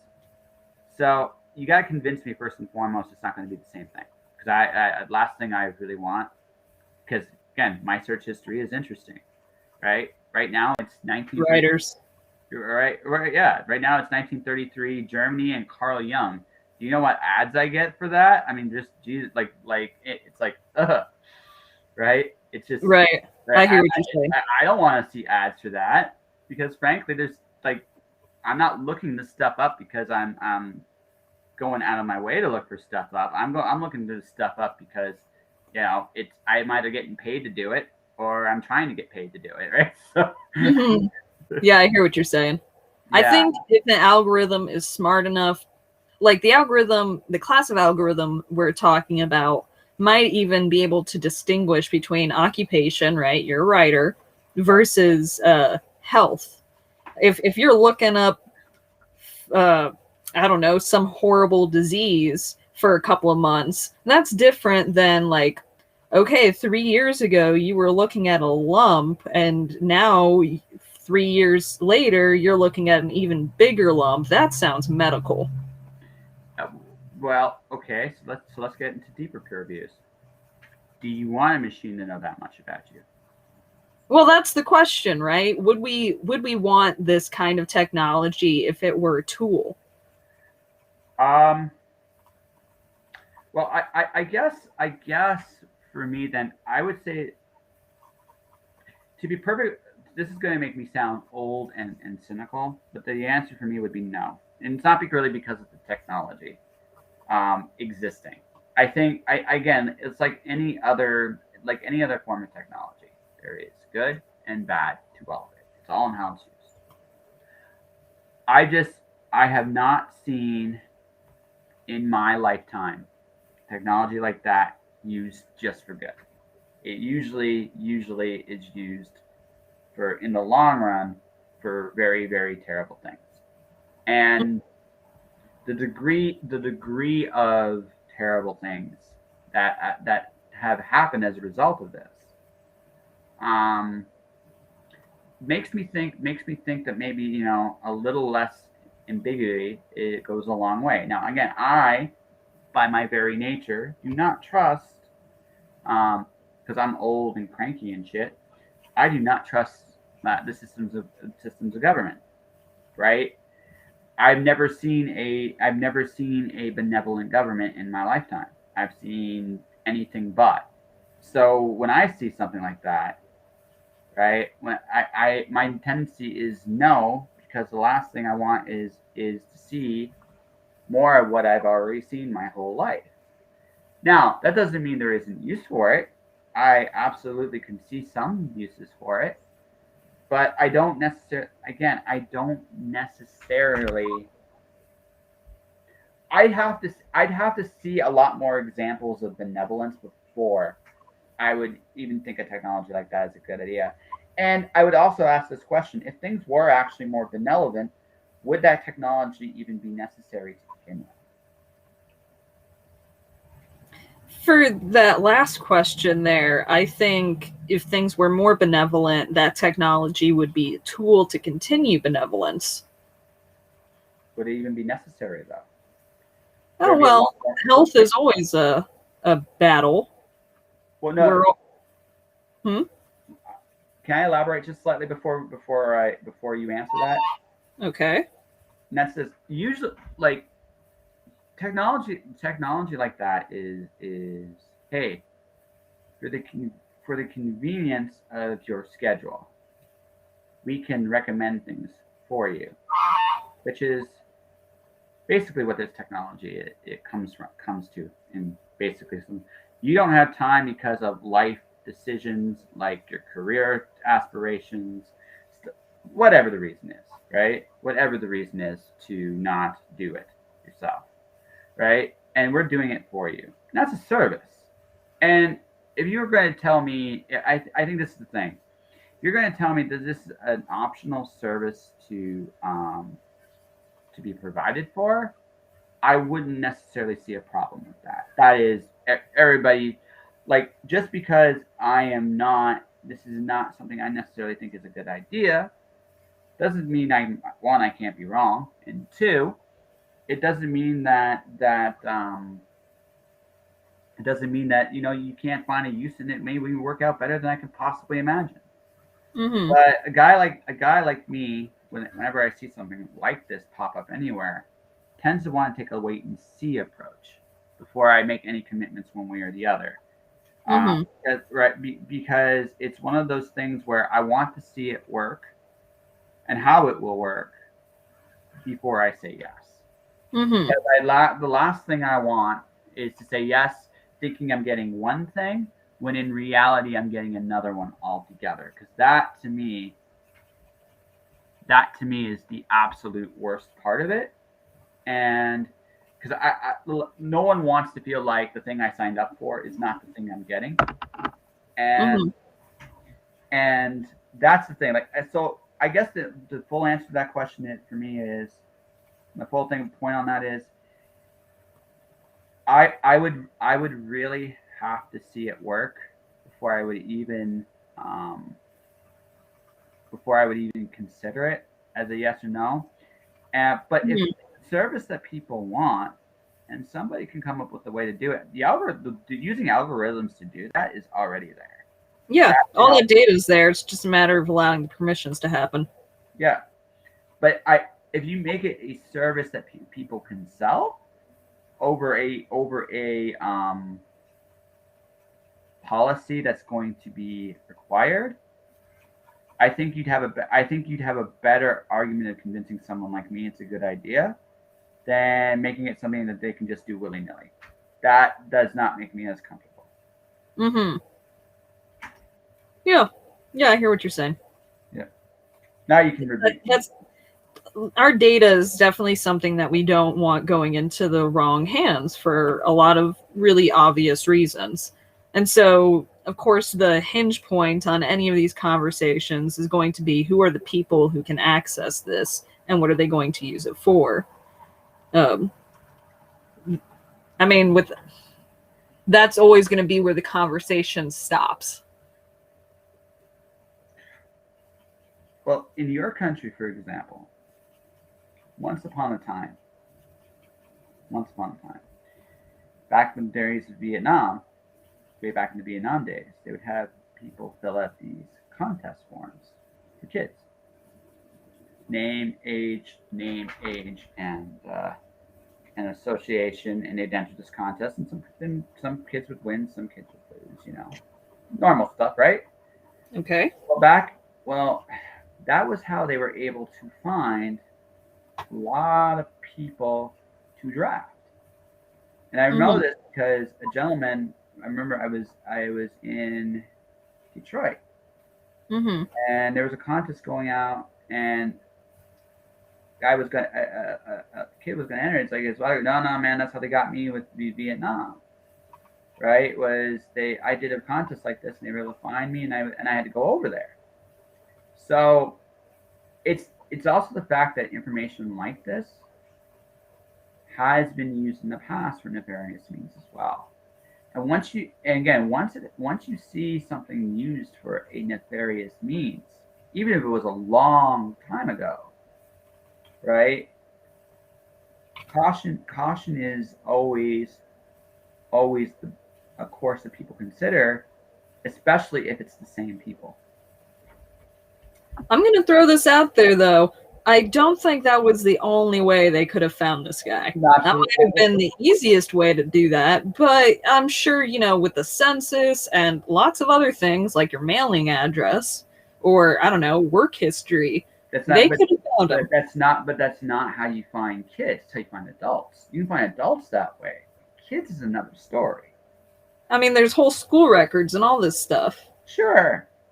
And we're back to the census. The adults are filling out a census saying, yeah, I have 3 kids. Here are their ages. But someone like me that's moved around their whole lives, right? Or kids that move around, kids that do things as well, right? It is a very, one of the best, if you ever want to see a company want to get information quickly on people, contests are a beautiful way of doing it. People like free stuff. It's human nature. You will get all kinds of information about people if you say, hey, I'm giving something away. I've done it with my own podcast. It is not hard at all. It's a really easy way to verify where people are. Yeah. I don't think I got Mustang's hair right. What? I don't think I got Mustang's hair right. Oh, no. Anything but that. It's okay. Are you showing it? I'm going to be showing it. Yeah, I've done 2 so far. I'm going to do 1 more, and then I'm going to show you all of them. Sweet. And just get to that. But like I said, that's the thing. Like information like that, like the ability to acquire information is at an all-time high. Like if you really sit there and think about it from a scientific point of view, like surveillance, there's nothing you can't find out about a person. It's some people take more work than others, but let's be real, we all can be found if we want to look for it. You know what I mean? If people want to look for someone, you can find someone. It's not hard. I'm gonna take this conversation just a level higher, if I can. All right. We'll go wherever you want. Okay. So a lot of people will probably disagree with me on this. Some folks might not. They might be like, Shani, you're on it. I grew up at, dial-up was merging into cell phones, right? That was my life. So for a lot of my life, I've never not had a cell phone in my pocket. When folks are worried about microchips, I think about a cell phone and I'm like, there we are, we're microchipped. So when it comes to information being currency these days, data, right? That's what people are trying to steal. I can understand it. I can understand why people want to be protective about that data. I also live in a very transparent world, and there are things that are embarrassing in my life. If people were to switch on my webcam at the wrong time and then ransom that off, I would feel rather embarrassed about it. But what they can't take away from me, no matter the amount of money that they might ask for that ransom, is my ability to consent to feeling embarrassed versus being human. You saw me at a point in time that maybe I didn't want you to see me at, but we are all human, so this is not surprising, right? Sure. The only thing that you can really take away from me is consent to that pride. So if people are stealing your information and your data, in a way, you are saying, if you take this data from me, I allow you to make me feel a certain way, and I'm willing to pay a certain amount of money to make sure that you don't make me feel that way. And that seems very frail to me. It would be horrible to have my information ransomed off. I'm also just one human in the vast history of humanity and the vast current and the vast future of humanity. I will probably, and my embarrassment, will be forgotten to history, forgotten to the sheer multitude of humans out there. When it comes to hoarding my data, because I don't want big government or some other agency to know this little bit of information about me, I just don't feel so squeamish about that, because I know all of my stuff that I think is private or I hope is private already exists in somebody else's realm of awareness, right? Nothing about me is private. It can all be found online. The email addresses, the where I've lived, what my credit score is, if my webcam's ever been turned on against my permission, that all exists without me even knowing about it. So I just kind of have to make peace with the fact that we live in a transparent age and kind of get over it. And in a way, I feel like I have, at least until the shit hits the fan and some ransomware's like, hey, Shani, you remember picking your nose in front of the webcam 3 years ago? Well, pay us $2,000 so that we don't share that on Facebook.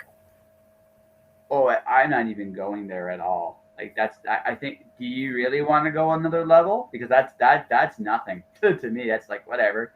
I'm literally the last person you can blackmail. I truly do not give a shit what you know about what I've done. I don't, because the honest truth of the matter is, I'm not. There are things I'd rather you didn't know, but if you do know, okay, you know what? Great, you know. Congratulations. I don't give a shit. You give a shit, okay. Whatever. I don't care. Right? That's not the use. Okay, let's try it. We're gonna go 2 levels here. We're gonna go business sense. A purely business sense. Should not the government be paying you for your information? Well, if they're using it to make their products, then it is my input. They should be paying me. All right. Correct. So, with an app like what you're talking about, are they? Like, they will have access to what you take for medication. They will have access to take. They will have information they can collect about you, just based on the fact that you said yes to this app. It's not really about your medical history. It's the fact that, like, again, if you're looking at it strictly on a business level, they're no longer interested in marketing to groups of people. They haven't been for a very long time, because they realize that that is a very inefficient way to get people to invest in a product. We have talked about Fullmetal Alchemist a lot. Do you know what an algorithm could do right now? Try to sell us some Fullmetal Alchemist swag. Or at least some hero, anti-hero writing about it swag. Yeah. So all of which to say that, like, that is a possibility. Like, that algorithm exists right now. There is no question about that, right? So we're not arguing that point. I'm not arguing that point. What I'm going to point out is, more often than not, we give out lots and lots of information all the time, right? I got like a psycho version of every hour I'm working on here, so I'll show that when it's done. Law. All right. But it's the fact that of the matter is, and this goes back, like, where does this information go to? This is the very first question. It's not that the information is there. Let's say you got that app, okay? What if someone else has access to that information and now is using it for some kind of marketing, just marketing purposes, right? Right. That's a very questionable thing. And the thing about data on a computer over paper, because we also don't live we are a more papered up society than we care to admit. The paperless, the death of paper was grossly exaggerated. Um, but still, a lot of the information, a lot of how we present things today is digital, right? So we live in this really digital world. So so here's the thing. It's like looking at an email. You look at an email like back in the day, back in my day. I'm old. Shut up. Back in my day. Back in my day, you could see a letter. Yes, old man. Go on. Right? You could see a letter. You could see the gravity of a letter. Right? What's the gravity of an email? What's the gravity of a PDF document? What's the gravity of, like, if you don't physically see it, it is much more convenient today to move information around than it ever was. So one of the big ethical questions isn't even so much about the government. It's also about, because there's no real privacy on the internet. There's just not, right? You can't really make that argument. Who else is accessing this information? It becomes the question: what safeguards do you have to make sure, right, that my information is going to be safe, secure, and effective? Because once it's out there, it's out there. Someone's going to know everything. Right? But that's what the whole conversation of why are we so frail about that in a transparent age. That's the consequence. But it's not a transparent age. You don't think? I do not know your transparent age. I do not know your medical history. I don't want to know your medical history. You could probably find it out if you wanted to. I could. I shouldn't. So it's a moral thing that's keeping me ambiguous, but the data is out there that keeps me rather transparent. Yeah, but no. But if it's ambiguous that way, if it's that ambiguous that way, I have a tendency to believe that if something is truly correct, scientifically, ethically, legally, and morally, it all aligns, right? Scientifically, ethically, and morally tend to align more often than not. It's not always true, but it's more often true than not. When something becomes morally ambiguous, it raises some very, very hard questions. How do we make it moral? How can we make it moral, right? Besides making it a violation. Again, there are things about you. You have a right to, a basic right of privacy, right? And I shouldn't even try to step on those toes, right? If you trust me and you decide to share with me, that's a different story. Now you're trusting me. Now you're giving me agency and permission to be in that part of your life, right? I'm not right. But if I don't have that permission, right, I shouldn't have the ability to go, right? Like this is the argument. It's like I shouldn't. The fact that the ability to go out there and I can seek information on anybody I want, right? At least up until a certain point when it comes to billing information, right?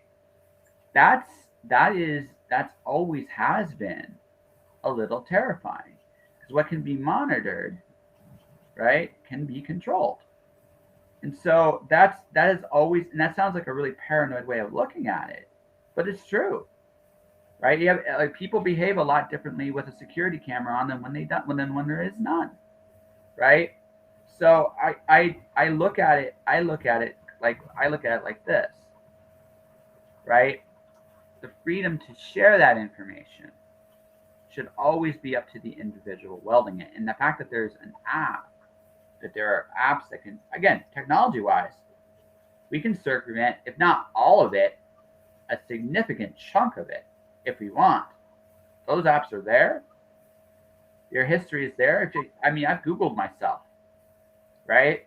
There are things I've said decades ago. If you go farther enough, some of them I regret. Whoops. Good thing nobody's looking. Well, even if they look, what can I do? It's there, right? And then all I can do is own up to it, right? That's all you can do, right? That's called being a human being, right? And that's the other downside of this culture we have found ourselves in, right? Is it's easy to because of this information, right?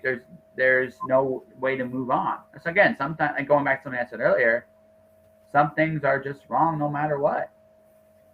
So with what you're saying, right? Some things are just wrong no matter what. This algorithm that we're talking about would be one of those things. It would just be wrong no matter what. If it's something like I said this, if it's something that you choose to do, there's nothing wrong with it at all. But if you coerce people to have it, yeah, it is. There's a big difference. I imagine it would be something like Alexa, where you have to put the permission on your phone to listen for that cue, because a lot of people don't like the idea that their cell phone is listening to that cue, right? So you elect to do it. Mm-hmm. Yeah. But again, that's the provision. But again, that provision has to be there. If it becomes a forced thing, then it's wrong. It will not end well. So that is generally been the history of mankind.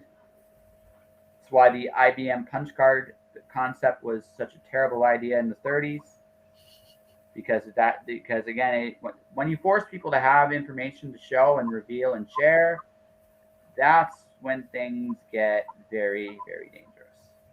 But if people choose to do something because they want to do it, because it's the right thing, they feel it's the right thing to do, that's a much different conversation. And right? I feel that what would be normalized as elective versus, how's the water today? What water? That kind of thing. That's going to change over time. So we're talking about it like it's an elective, but in the Star Trek future, it's probably just a regular everyday thing. Is that necessarily a good thing? Well, if it's a Star Trek future, it seems like it.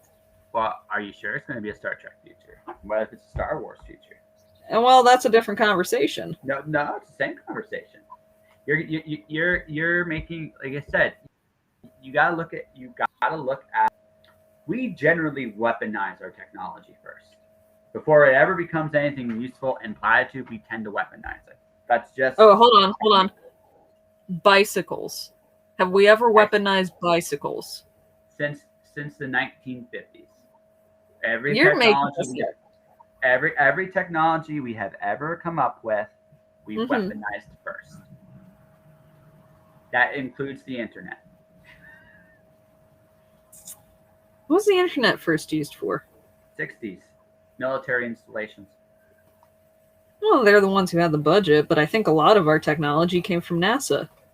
And that wasn't military. Actually, no, that's not true.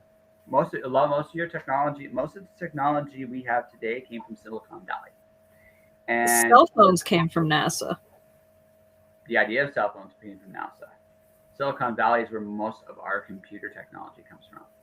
The mouse, for example, was stolen from Steve Jobs stole it from a dude in Silicon Valley. It was originally a rubber little ball. And then Bill Gates stole Windows application from them. And that in turn was stolen by Bill Gates. Little history for you. Josh Pantelleresco, everybody. I grew up I'm a little older than you. I grew up when this stuff was first. I still remember analog, right? I was still in the analog age, right? The internet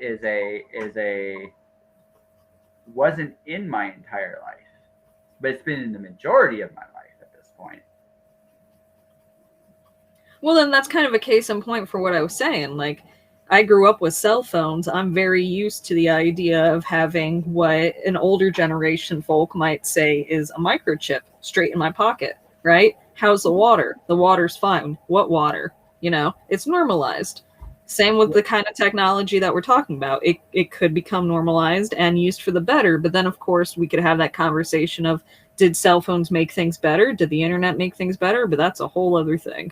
Well, but also the other thing, too, cell phone's an elective, not a necessity, even now. If I wanted to throw away my cell phone, I could. And it wouldn't, again, there's a choice. There's an aspect of choice there. I would argue that they're becoming more of a necessity. I mean, here in the States, we have, I don't know if it went through, but it's like the Obama cell phone, because it's been deemed a necessity for this day and age. It's the equivalent of a car.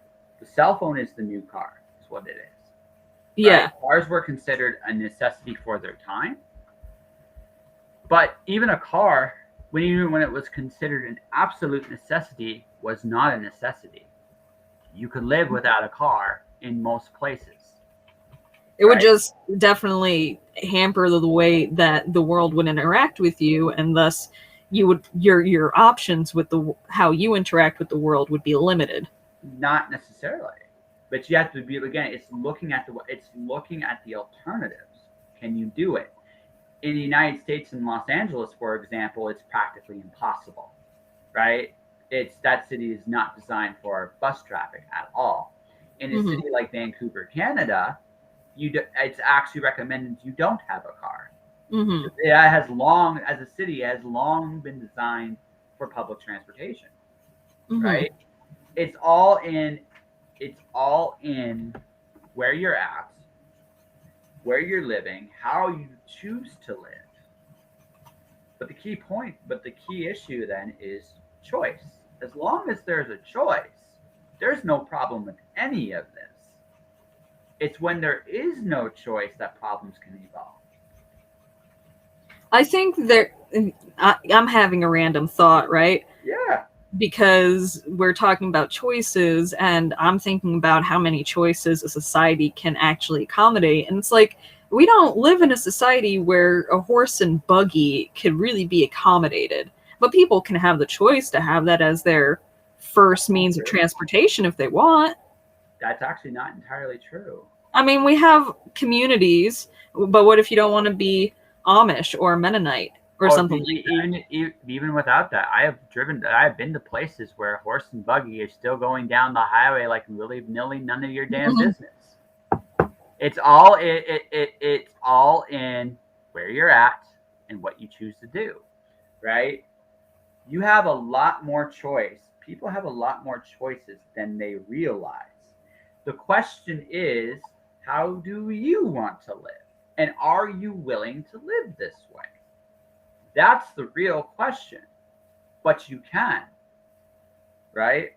But you can. And as long as that choice is there and people can live a decent life doing it, then there's no issue with anything. Seriously, we are about, I figure, 5 years from seeing people completely looking like, at least some people playing with the idea of looking like the Borg. Like the Borg. 5 years? Mechanical parts over human flesh. I'm thinking 20 years. What? I'm thinking 20 years, but go on. It's going to be sooner than that, I think. But regardless, we are going to see that in our lifetime. And again, as long as people have a choice, whatever, who cares? You take that choice away, however, it's a problem.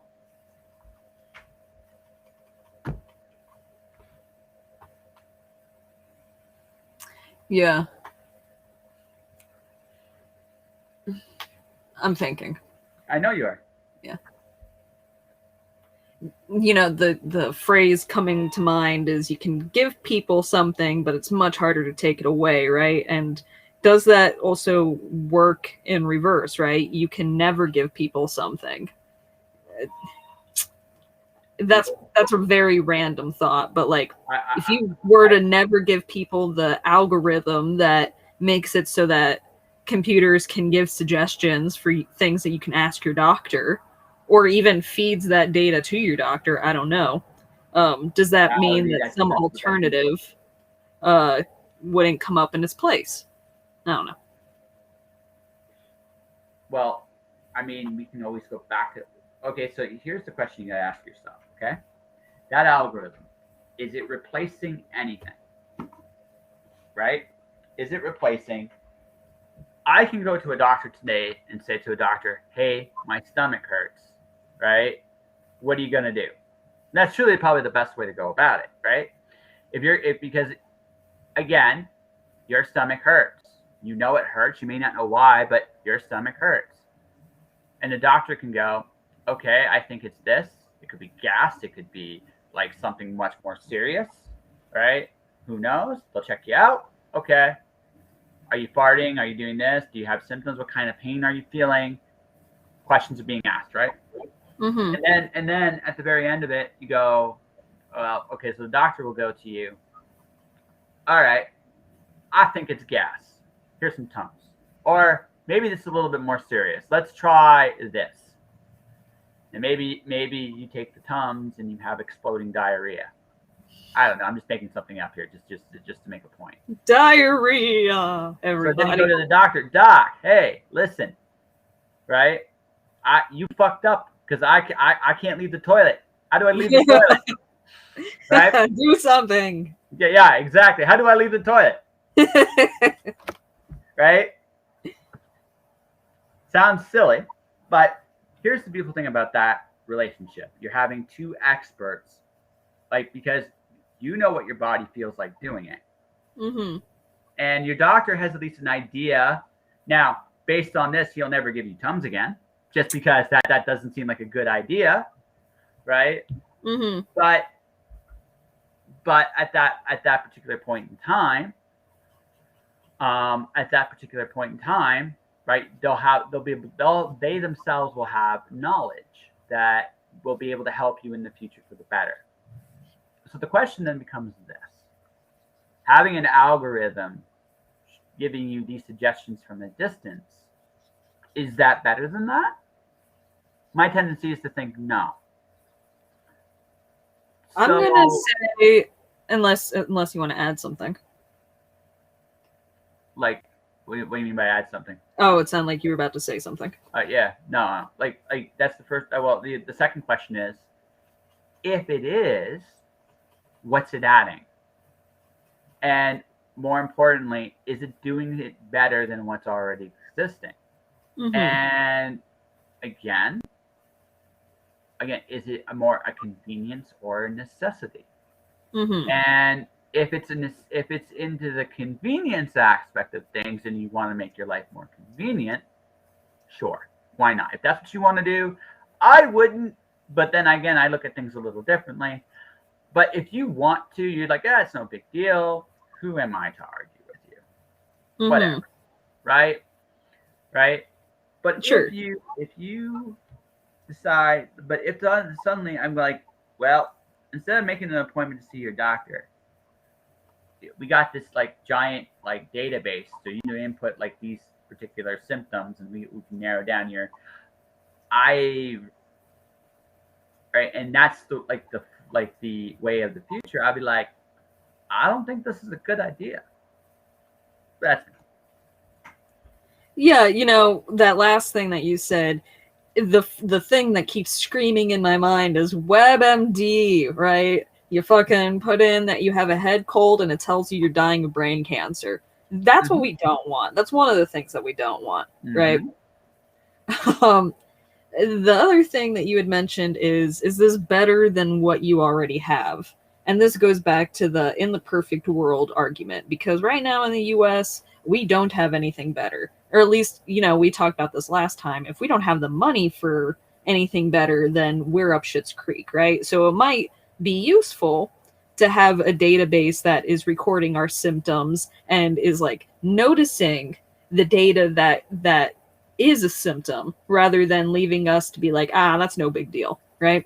So that would be handy. But of course, in the perfect world, you could just like Skype your doctor and be like, hey doc, I'm feeling like this today. What do you recommend? And then some fucking transporter. That seems like a better alternative to me. That makes a lot more sense to me than that app, right? The app could be created right now. The infrastructure to make the doctor on a Skype call to happen would be, I think, a bit more involved, because the data's already collected. I think both would be great. I disagree with you there. On that one, I disagree with you. I think it's actually simpler to go the other way. But I think here's the question. Here's the thing about down there, and even here, right? We have to acknowledge something that is really truthful and honest, and that our medical system is broken. It is fucked up. No matter what wonderful apps or tools or toys we come up with, until we actually fix our medical system, it isn't worth a damn. Yeah, agreed. All right, it isn't worth a damn, because here's the other thing, and this is I guess the last question I'm going to ask you. If the whole system is a fuck up now, what makes you think this app itself won't be part of the fuck up club in the future? It could totally be part of the fuck up club. We'd call it the Fubar Club, and it would be like leading it because we'd get all these ads and we'd be recommended drugs that we shouldn't be taking and all these other things. We live in a corrupt world, right? And this would only help it to become more corrupt. Mm-hmm. In the ideal world, this would be a huge aid. Possibly. And so it's the powers that be, or whatever it is that drives our society to be less moral than we want it to be, that's holding us back from something that could be really amazing. I mean, all this data is out there, and it's such a shame that we can't use it to better our lives. Oh, we could. We could. But that's the thing. We could, but okay. I'm gonna get to the point. I'm going to. Why don't you show everybody what you're doing, and we'll just show pictures, and then we'll talk about the path to a better world and close things out for the night. All right. Well, it's quick switching of gears. I've been working on the cover to Jack and the Beanstalk. That's really cool. Thank you. Yeah, this front cover looks fucking dang. That is a psycho giant. Okay, hold on. You think this is a giant? It could be a psycho giant. It could be Psycho Jack. It's probably Jack because of the axe. But what does this look like to you? It looks like Mr. Grinch with an axe. Mr. Grinch with an axe. Okay, Jack is supposed to be a hare. Yeah, and the reason it's the eyes. It's the eyes. Because here's the thing, right? If you look at the eyes, those eyes they're very sharp and they're very angular. You have to. He's supposed to be a character of change. No. It's fine. But what I'm going on is because you got that. Like again, you compare it to the Grinch. His eyes, they're kind of the same. So all I gotta imagine is put like a little white crooked smile along the line, and again, you also have an axe. You got kind of like this shadowy play here. If he was a little bit more defined, like from a color scheme perspective, maybe not the dark, shadowy mist of death I've seen in many video games, and he's wielding an axe too. It's like, right. I'm just throwing this at you like this, so you can kind of see like this is the impression I'm getting, right? Right. I think you should go with like the white rabbit motif. Right? You want to make him white because he looks a little less menacing. He's in the shadows, in the dark. You see his eyes. Usually good guys, but again, we made this argument about Batman being an anti-hero earlier. Batman aside, most people don't like hide in masks, or even Batman. There's more color. Believe it or not, there's more color with Batman than there is. I'm trying to because. If you made him white, then his eyes won't stand out. Oh no, I got you. Or it doesn't have to necessarily be white. It has to be lighter. You know what I mean? Like lighter. Because the color scheme indicates he's angular eyes. I can see like the crooked.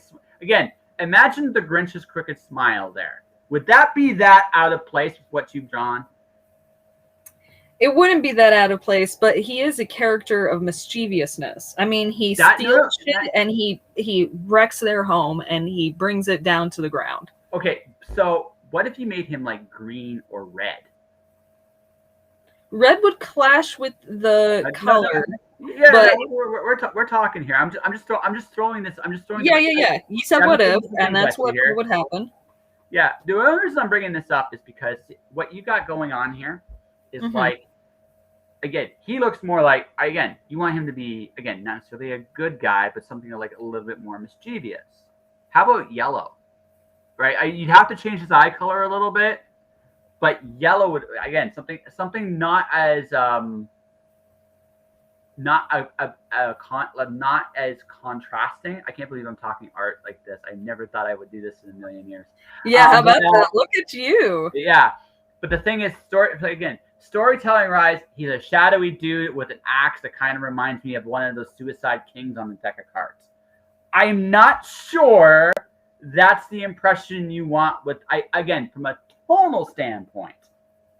I'm not sure that's what you want, right? I chose the colors because they work well together. I'm wondering if I just change the eye shape, if that would change the language of the colors. It would a little bit. Like if you change the eye shape to something a little rounder, it's a And little then bit maybe more his innocent, right? pupils larger, Yeah.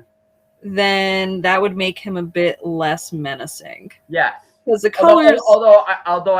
I would recommend some kind of smile with him, like something playful. What if he was winking? What if he was winking? Because he's a troublemaker kind of character anyway, right? A wink would not be out of place. So would he, if he's winking, is he looking up? Because I'm trying to make him look up at the giants up above. There are no giants, but it's implied. Well, you don't have that in there. So how about looking at the audience? Instead of actually looking up, have him look straight at you and give you a wink. Well, that would definitely connect with the readers. Direct eye contact is a huge way to make readers. And you don't have a silhouette of a giant to play with anyway, right? So why try that, right? You don't have to play with. Keep it simple, right? Go with, like, if he's more mischievous. Again, you want a mischievous concept, so soften the eyes, right? Soften the eyes a little bit, make him a little bit more so his eyes gotta seem a little bit grinny. Maybe make the eye a little smaller, but like you know how when you smile you tend to squint a little bit, so give him like kind of like a wink, a smile, a nod, right? Give him that kind of vibe, and suddenly he doesn't look so terrifyingly Mr. Grinch, and now he's okay, he's up to something. Right? Yeah, he's kind of scheming now. Yeah, he's a schemer. And a schemer is, again, the axe does make it a little ominous, right? Maybe I think the only other criticism I get the why the axe is there for the story. But if you if you eliminated the axe for a second, instead of him doing that, eliminate the axe for a second, go like this. Like look at me. Hold on one second. What if he was like, oh, like, because he doesn't operate in secrecy. Well, he does, but I guess he is trying to be quiet a few times. I get, but you're playing with the audience, right? Okay, he's looking at the audience and he's going like this. Right, he's making the hush sound. So now it's like, again, the impression you're creating. What's the impression you're creating there? Okay, what's he gonna do? Right? Now, again, my last suggestion, you don't have to take it. This is your baby. I'm just being the pretty one on a podcast. Right? Is instead of an axe, what if he literally had a sack that says beans on it? Excuse my computer as it saves. I played around with the idea. Here, let me show all the viewers at home. Yeah. What our options were, right? Yeah. Because the only thing about the axe is the axe is behind his back. I'm sorry. I've played too many playing card games. I'm now thinking of these kings about to try to do something nefarious. Yeah, it's the first thing that comes to mind. Yeah.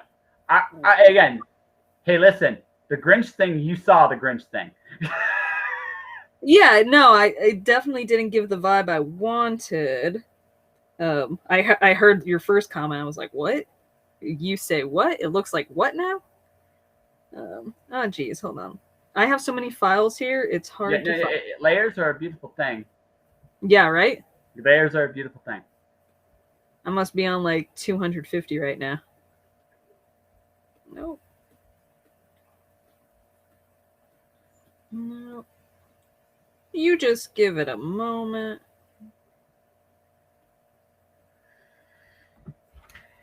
La ta ta ta ta. I wonder if it's even on this file. It probably is. But where? Who knows?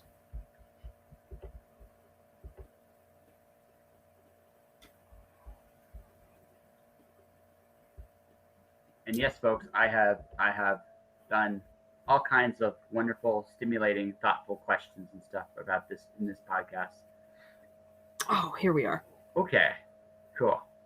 All right. So this is like a full comic. This is just my options for what the cover could have been. Let's get rid of.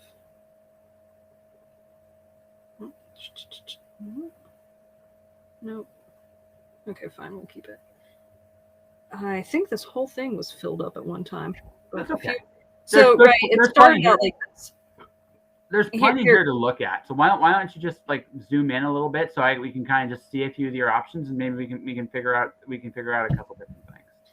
You mentioned a sack of beans, right? Yeah. Here's what that would have looked like, because in the story it would have been the bean sack glowing. It's really hard to tell with these scribbles. Thumbnails are really cryptic. So let me bring out the value studies instead, because I think I did one for all of them. Mm-hmm.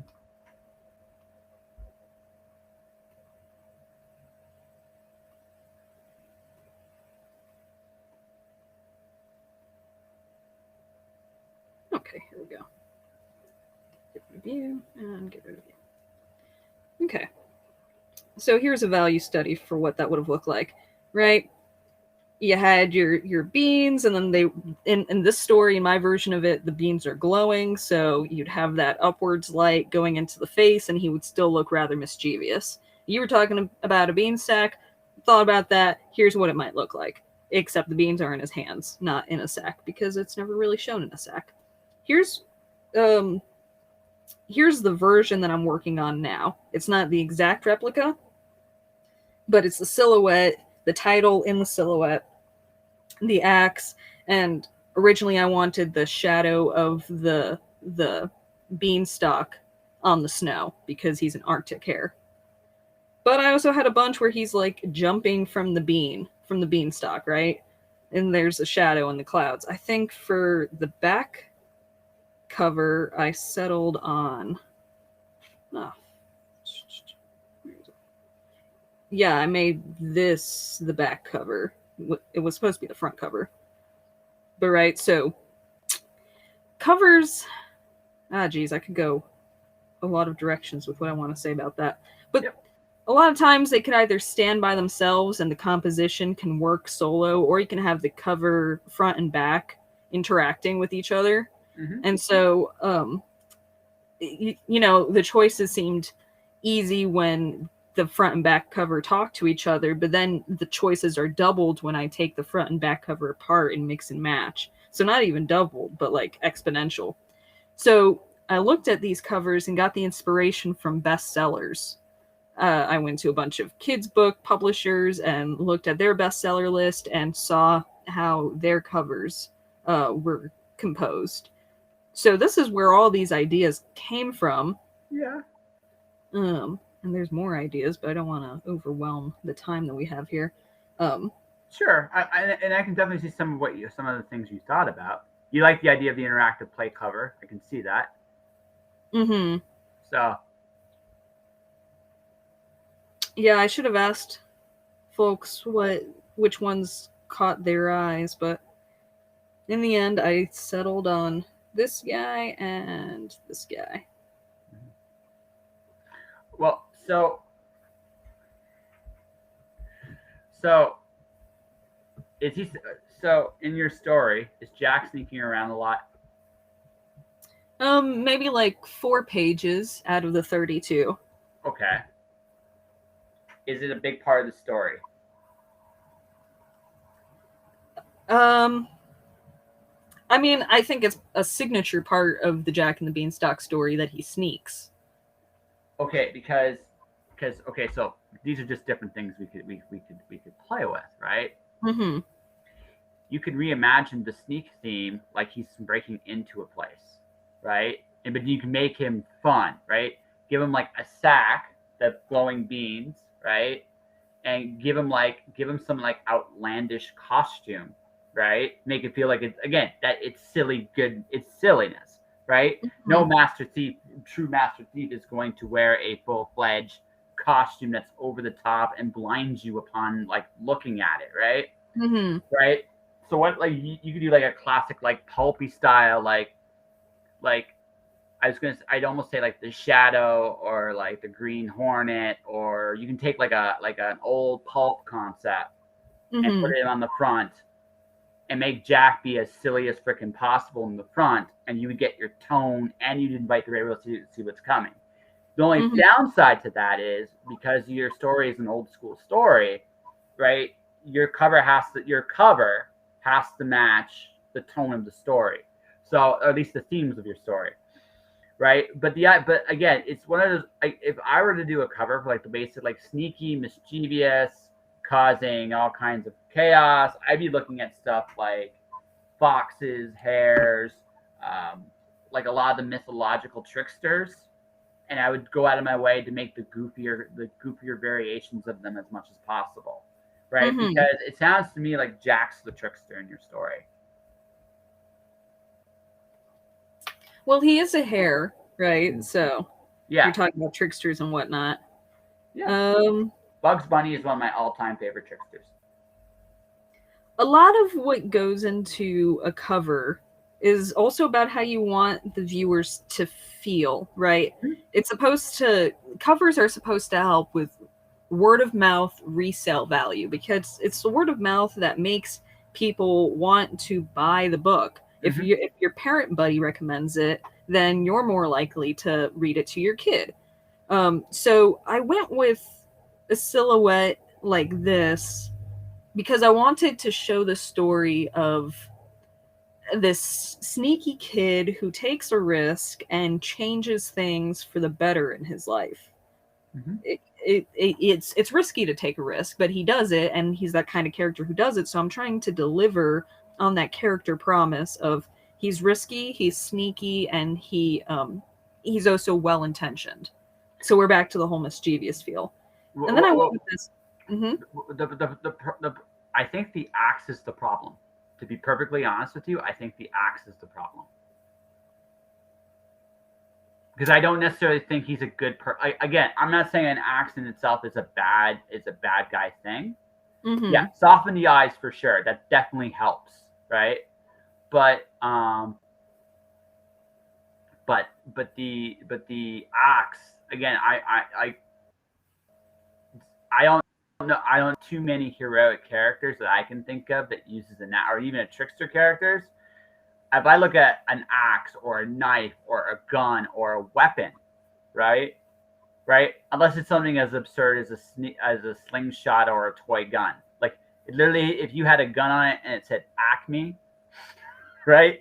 Then I would look at that a lot differently than I would look at like an axe or a you know, like I would have it at a lot different. You know what I mean? So I think Well, now we're getting into shape language. If we curve it a bit, it makes it look friendlier.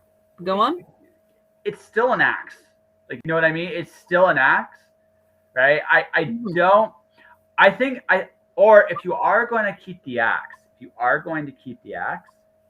highlight the fact that he's carrying some kind of like backpack, like a toolkit kind of thing.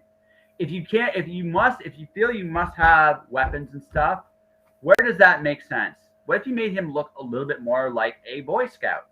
Like look at like how a Boy Scout shapes themselves, right? They always come prepared. So I'm right. I'm not. The only reason why he has an axe is because in the story he yells out, "Mom, get my axe." Yeah, no. Again, if you must, again, we're working on ways around the language of what you're doing, right? So axe, no matter how unless you make it like pink and flowery and like and like and that's not going to be what you're doing with the story, right? You're gonna like the axe has to be there because it's also how he beats the giant at the very end. He cuts down the beanstalk so the giant can't get at him.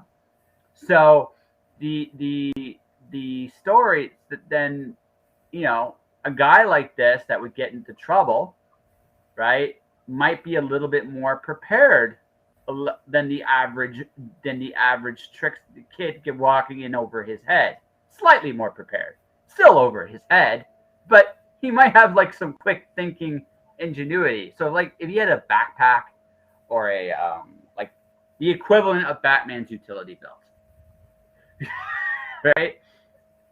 So to show that there would be a backpack would be to change the silhouette. In the story, he never has a backpack with him. Okay, okay. Like, does he have a sack? Does he have anything like to carry tools with? If he does, right, it all comes from his dad's jacket, which he's wearing, right, and it's got these giant pockets. So I don't really reference the pockets in the story. The only part of what makes a character identifiable is their props, and the props come back to the story. If he doesn't have a bag or utility belt or any of that, then I'm not sure why he would have it on the cover. Well, why not just the jacket with the oversight? Why don't you make the jacket like bigger? Like it's too big for him? Because he would also look a lot less imposing that way. If you took that jacket and you decided like to make that bigger, like even like it drowns him almost, and you see these giant pockets out, right? And then you happen to have the axe in the back of it somewhere, he's going to look a lot less threatening. I'm sorry.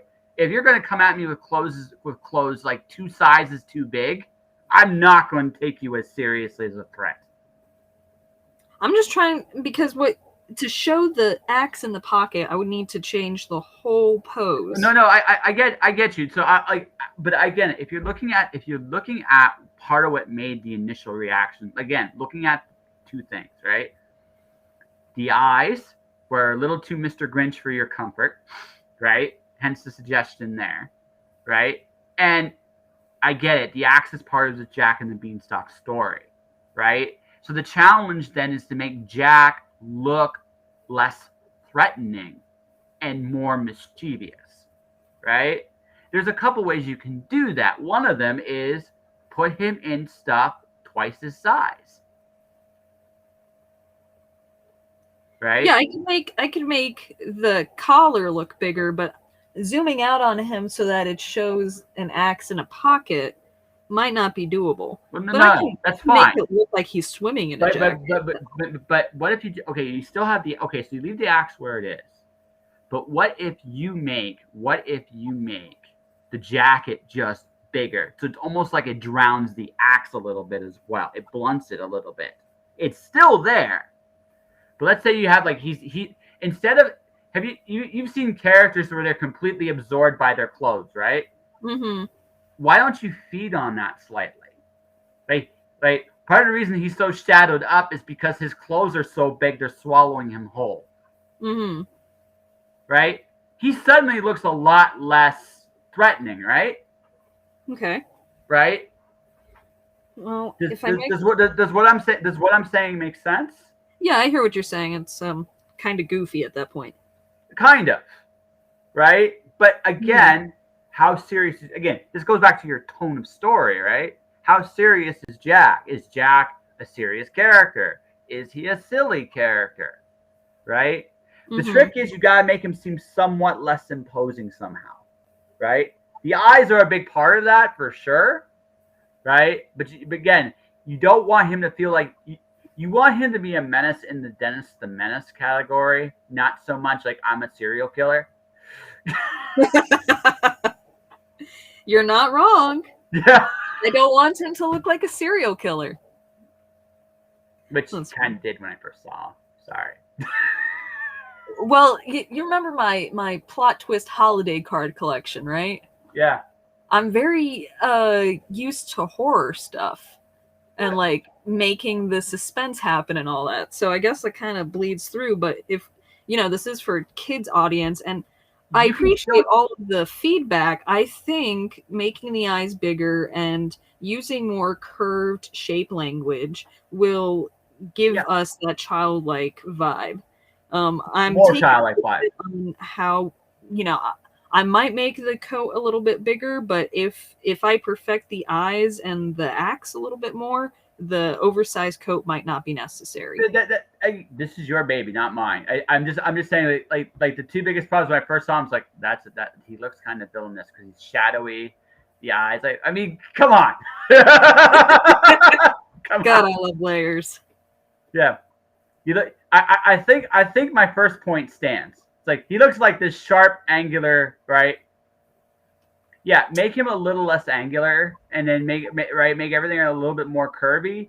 You'll probably again a little less threatening, right? But I mean, it's kind of cute by itself. Let me. that's not that's better. That's better. You want to go back to the other layer at the beginning? It's like he's cute. I totally would say him. Like I said, going back to that Loveless Skulls at the very beginning. He's like, yeah, right. I'm totally gonna read this to my kid for bedtime. Yeah. Hey, you want to read about Jack? Is Jack going to kill me, mommy? Maybe. There are a lot of parents out there who would love it. Yeah. I mean, you've seen the alternative parent book collection. No, I have not. Oh my goodness! I mean, go the fuck to sleep is one of them. All right, I'm gonna show you some of what I've done here. All right. This is, you know this guy. Let me. I bet you even know this scene. A little bit closer. Sorry, a little bit. Hey, yeah, I know that guy. What's up, Truth? How you doing? That is the Truth, ladies and gentlemen, and you meet him. So this was my try at Mustang.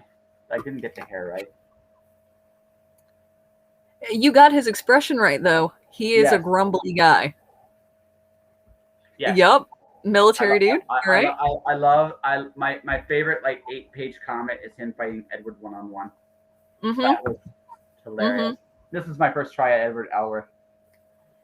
And that is mischievous look right there. Absolutely. Yep. Absolutely. You should be doing Jack and the Beanstalk. I should be. But no, that's the thing, right? Like you understand, it's the expression, right? Eyes are down, right? He's got kind of like that wolfish. He's also a little bit of like a wolfish grin. He's if you look at Edward, a lot of his colors very much remind me of wolves, right? He's just very much that loyal. Like there's a sense of he's loyal to the people he loves, and it's a big part of his character. So yeah, he's always got that gentle. He's got a certain gentleness to him.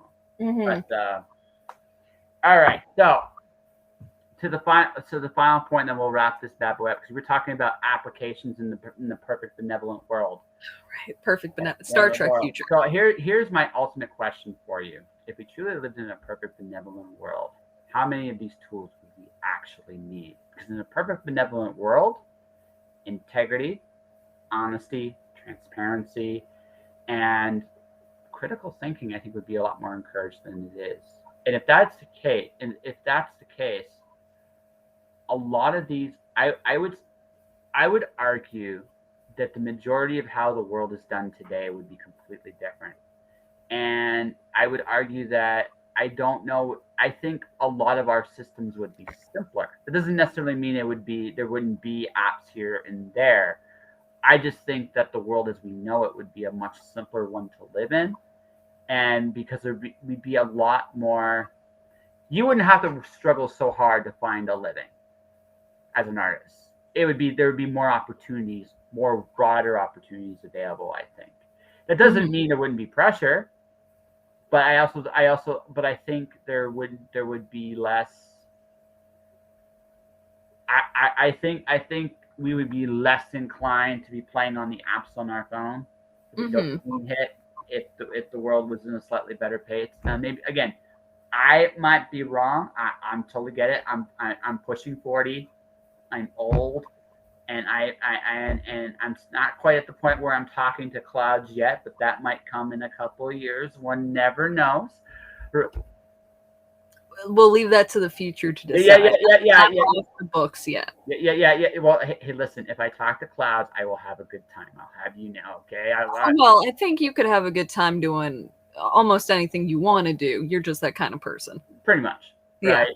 Pretty much. I would find a way to be amusing talking to clouds. Right. And then I would tell people what the cloud said to me. It would sure be amusing to people watching. Yes. And listening to. It's like, what? But the cloud said, what now? But I truly think like the quote unquote less benevolent, more benevolent, more compassionate world. This would exist. But I also think there would be a lot less recording of information that way. It would just be there, and no one would think twice about it, and it would be, I think, a better world. But right? I think in the perfect world, right, we would have a lot of, like we're saying, preventative stuff that our lifestyle would be preventative against the need for this kind of thing, but it would be here because it would be a tool.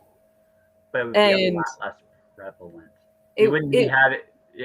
We wouldn't have the algorithms for advertisements for ads anymore. No one would give a shit. Instead, you wouldn't need to use it all the time. Exactly.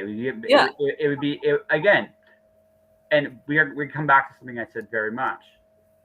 It's a matter of choice, right? And even more so in a world like that, choice would be a much bigger thing than it is even now, because there would be a lot more respect for it. Because I honestly, truly believe that when at the end of the day,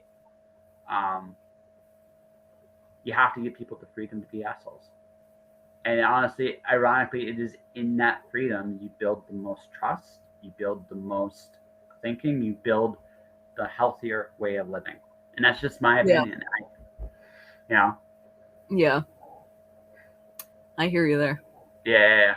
On that note, well, this has been another drink and draw. So next one's going to be interesting. I'm going to be heading back out. So I didn't tell you it. I'm not 100% sure, but I've been interviewing for a gig. Congratulations! I think I got it. Yay! So there. Yep. 2 interviews, and they've asked for references. So I tend to think I got it, right? But I'm not gonna. I'm just gonna be like. They put a lot of effort into hiring you so far. That's my point, right? Yeah. I talked to the CEO on Monday. So yeah, that's congratulations, dude. We're not jumping the gun here, but that is not bad news. No, it's not. I talked to CEO. They liked my concept for where we would do what we would do there, and hopefully, I got something really cool to say next week. Excellent. Hopefully, right? You got to keep us posted. But if that is the case, then I am pretty much free to go, because at that point, I don't make a living every month as a freelancer yet. But between that and my freelancing, I am making pretty close to a living. Like, I'm very, very, very close at that point to what I made when I was working for somebody full time. I'm that excellent. Close. So, I'm too old to. I am way too old to work for people. I'm not wired that way anymore. I'm just not. So, not for any long term. I'm too much. I don't look at bosses as bosses anymore. I just can't do it. Yeah. I can picture them picking their noses, and it just totally takes away the authority. Well, it's worse than that. You can't guilt me. Again, I am literally the worst person to try to guilt or shame into doing something. It's like, I'm going to do it, or it's like, no, I'm not going to do it. Sorry. Yeah, it's just the way it is. Right? And I'm not going to, and if you put me in a situation where I'm going to drown, like literally drown in terms of working, I'm just going to let the whole thing tip over. I'm not going to worry about it, right? Not because I won't make the effort, but I'm just like, well, if you're going to put me in a situation of sink or swim without giving me any tools to swim, I'm just going to assume you don't care, because right? Yeah, and we mentioned that. Yeah, it's just where I'm at, and again, right or wrong, that's where I'm at. Yeah. So yeah, like, I'll be very close. At least, I'm gonna have to keep hustling. At that point, my hustle will even go into a higher overdrive, because I have. Well, that's it. That's it. And then get to the point where by hopefully this time next year, I will be somewhere wonderfully, wonderfully hot and tropical, and on a hammock and making money. That sounds lovely. Yeah, it does. I am rooting for that future for you, and I know you're gonna get there, because your alternatives aren't something that you want. So. Oh yeah, no. Like I said, we're going to go through an interesting time, I think. But I hope at the other end, hammock, pina colada, and and women to occasionally chase and maybe sometimes catch. That's like we'll see. We'll see what more could you ask for? Yeah. But anyway, Congratulations. Yeah, we'll see how that goes. There's that. I got, like I said, I got my another major magazine said yes to a pitch, so I'm kind of working on that this weekend. Awesome. I have a couple. I am going to probably push back the release of my book though, because again, I'll be moving probably next month, right before things get really wild and crazy. Yeah, that's a good and, reason. What? Yeah, just That's before things get wild and crazy, I'm going to be where I want to be for the foreseeable future. Outside of that, yeah. So I'm going to say tentatively a month from now. Yeah. We can do this again. Is that cool with you? Yeah, maybe we should schedule off air. Yeah, we probably should. A month from now. But how can people find you? Hi, everybody. My name is Shani. I forgot to introduce myself. I'm the art bard.